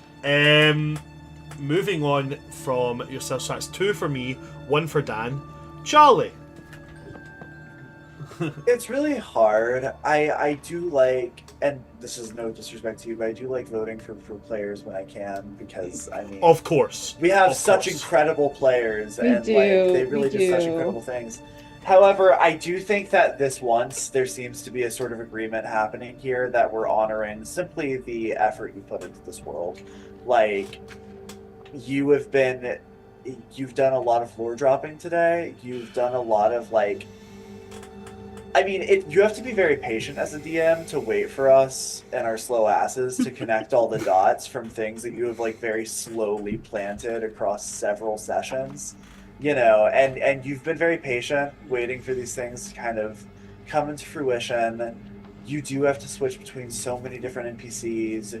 You had to give us so much information on spells and lore and history, and you just had that like ready to go, and I do think it's a testament to how good of a DM you are. So yeah, for you today, and I ain't afraid of your nat ones. Throw them at me. Okay, just remember that. I am afraid. Do not throw them at me, please. Please don't use it against us. We're so nice to you. I love a good failure on my end. I'll see what I can do with it if it gets to me. I'm not But afraid that of is- your. I'm not afraid of your nat one. Throw them at me. I am afraid. Can I be exempt? I never sign on for this. 3 for you though. 3 3 you, for 1 me, Dan. which means that out of Good the luck, Chase. 4 possible votes, I am the one who takes MVP. Thank you very much. I appreciate it. But just for shits and giggles, Jeana, who would you be voting for? Oh, I was planning on going for Dan just because I really loved that impromptu, like, sidebar that he had with Malekith. I thought that was really sweet. It was a very cool moment. It really, really was. But I am gonna give it to you just because, like, for all the lore drops of this whole episode, which, by the way, I want to give it to everyone, if I could, because everyone just pulled their weight this episode, but God, finding out that I basically had a tiny scared animal in my orb this whole time. A tiny God, that scared broke my animal heart. that's considered an apocalyptic level threat. But yeah, a tiny He's just scared so, animal. he's just so scared and alone! He's just a little baby. He's just a little baby. Yeah, I'm gonna give Well, it I to was- mean, you. like, it was once one of the advising council of one of the most evil people in the multiverse. But he's just a little baby. It's just a little He baby. did his job, and They treated that him guy, and he badly, said he man. got put in prison. It's awful. I mean, sacrificial lamb, it happens. I have rolled You have my. like a little Frodo inside your orb. You have a Harry Potter in your orb. Forced to carry the burden. Yep. I can't wait to come back to this. Here's to crying. I've rolled my thing. I got a 12. Reasonable. I You actually can't fuck us up too bad with that. right, but here's the thing. I have a port and roll that I haven't used for this campaign anyway. Yeah, you do. Two? Yes, and it's distinctly much more damaging than a 12. So I'm going to keep that. Damn. What was it? It's a 1, Is it? isn't it? It's not a 1. It's a 1, isn't it? It's okay. not, it's not a 1. Oh, but it's Isn't it like a low. 3 It's a or 2. something? It's a 3. Is It's a it? 3. It's a 3. Yeah, I've got a 3. I've been waiting for that 3. So I'm going to keep a hold of the 3. I'm going to keep the 3. But thank you very much for giving me the MVP. And that'll bring us to the end of that. If you like what you've seen today, you should go and check out all the other sessions we do. For those in the UK, until next Sunday, they are an hour earlier because daylight savings time is a fucky wucky thing. But If you like what's seen, you can also go and check out all of our social medias. We have social media everywhere under World Tree Quests. We don't use our X because of obvious reasons, but we do have it. And if you want to see the things I do, you can check me out at my personal social medias under Oops All Brands. I will be at UK Games Expo and PAX Unplugged this year, so you can also come and say hi to me then if you want to. I'll be there. Hi. Other than that, I got nothing, so I'm going to pass over my players and let them tell you where you can see their lovely little faces. Charlie. Well, I will be here on Tuesday, 2 days from now, 6 p.m. to like 10 p.m. CST. We are in the final phase of killing this dragon. Hopefully. It is, well, I mean, it's on the ropes. It's very low, and we are not. And most of us are flying at it from multiple different directions. Some with more success than others. Some with more speed than others, okay? Some of us are a little slow with our 30 feet of movement. So, if any of you guys know about this weapon, there's a sentient fey weapon called Snicker Snack. I love Snicker Snack. Our bard Leonid, played by Dan, has recently acquired Snicker Snack from the Vault of Vlaakith. How these things cross paths, I have no clue. That's not what's important, though. What's important is that Leonid has it now, and he was like, I've got this whole like alliance thing with Muhammad, and I'm gonna kill this dragon with my new sword. And he then spent the entire fight trying to catch the dragon with his sword. Literally, I just chased it for like 3 hours. And then when I was 20 feet away, the dragon moves 150 feet so it can hit us with its breath weapon. So if you want to see me either get it or not. Yeah, he's currently working with Snicker Snack, with Holy Weapon cast on it, with Foresight cast on him, and nothing to do with it.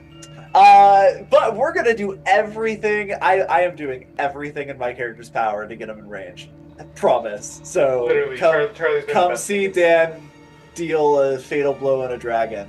2 days. It'll be great. It's gonna happen. I'm telling you. It's not gonna be Talus. It might be Talus. It might be Talus. Either way, it's going to And be that's Randuin's mom. And that's Randuin's Yep. mom. Either way, it's going to be a great thing to see. It really is. And Yeah. I'll have to be nice at some point and let them come in and get just one hit. Just one hit with Snickers. Just let me hit it. Just let me hit it once. Just let me hit it. That's really all it'll take, I swear. Thank you very much for that there, Charlie. Jeana, where can people see your lovely face if they want to? You can continue to find me here. Welcome to the Academy. Most Sundays, we try to do most Sundays, but if you can't find us here, please find Dan and Charlie over at Typecast. Thank you very much for that there, Jeana. Dan, anything that you want to tell people about? No, just GOC. That's it. Fantastic, thank you very much for that, Dan. And last, most certainly not least, Ren, anything you'd like to tell us about? I don't really have much going on right now other than being here with these lovely, amazing people for Welcome to the Academy. And I'm biased. You should go watch the Dragon Age stream. I'm gonna make a bingo card for it soon. So I'll let you know what's up with that, I guess. That's such a fun idea. I'm entirely biased to the Dragon Age campaign as well, because Dragon Age is my favourite TTRPG. I mean, I'm extremely biased because my partner's in it. Saturdays, you missed it yesterday. Boo. It But wasn't- Catch it next Saturday. It wasn't on because I was well. at my aunt's 90th. Well, we all missed it, so don't feel bad. You still have Yeah. time. But yeah, Dragon Age needs a shout out. It's so good. Thank you very much for that, Yeah. Ren. And if that's it from me, and that's it from my players, well then, I think that's it from us. Thanks for coming to see us today, folks. I have been your DM of Doom, Oops All Brands, and with me today we have had Charlie 182.0, we have had Jeana Donahue, we've had Changeling Rogue, and we've had Just Dan. From all of us here at World Tree Quests, good night, stay safe, and if you have any major problems in your life which feel like they're a little bit out of control and that the world just doesn't let you get any kind of order on, go to your local library and find a book on monoliths and see if you can build one to it. Also, don't pull a finny. Good night, folks. Good night.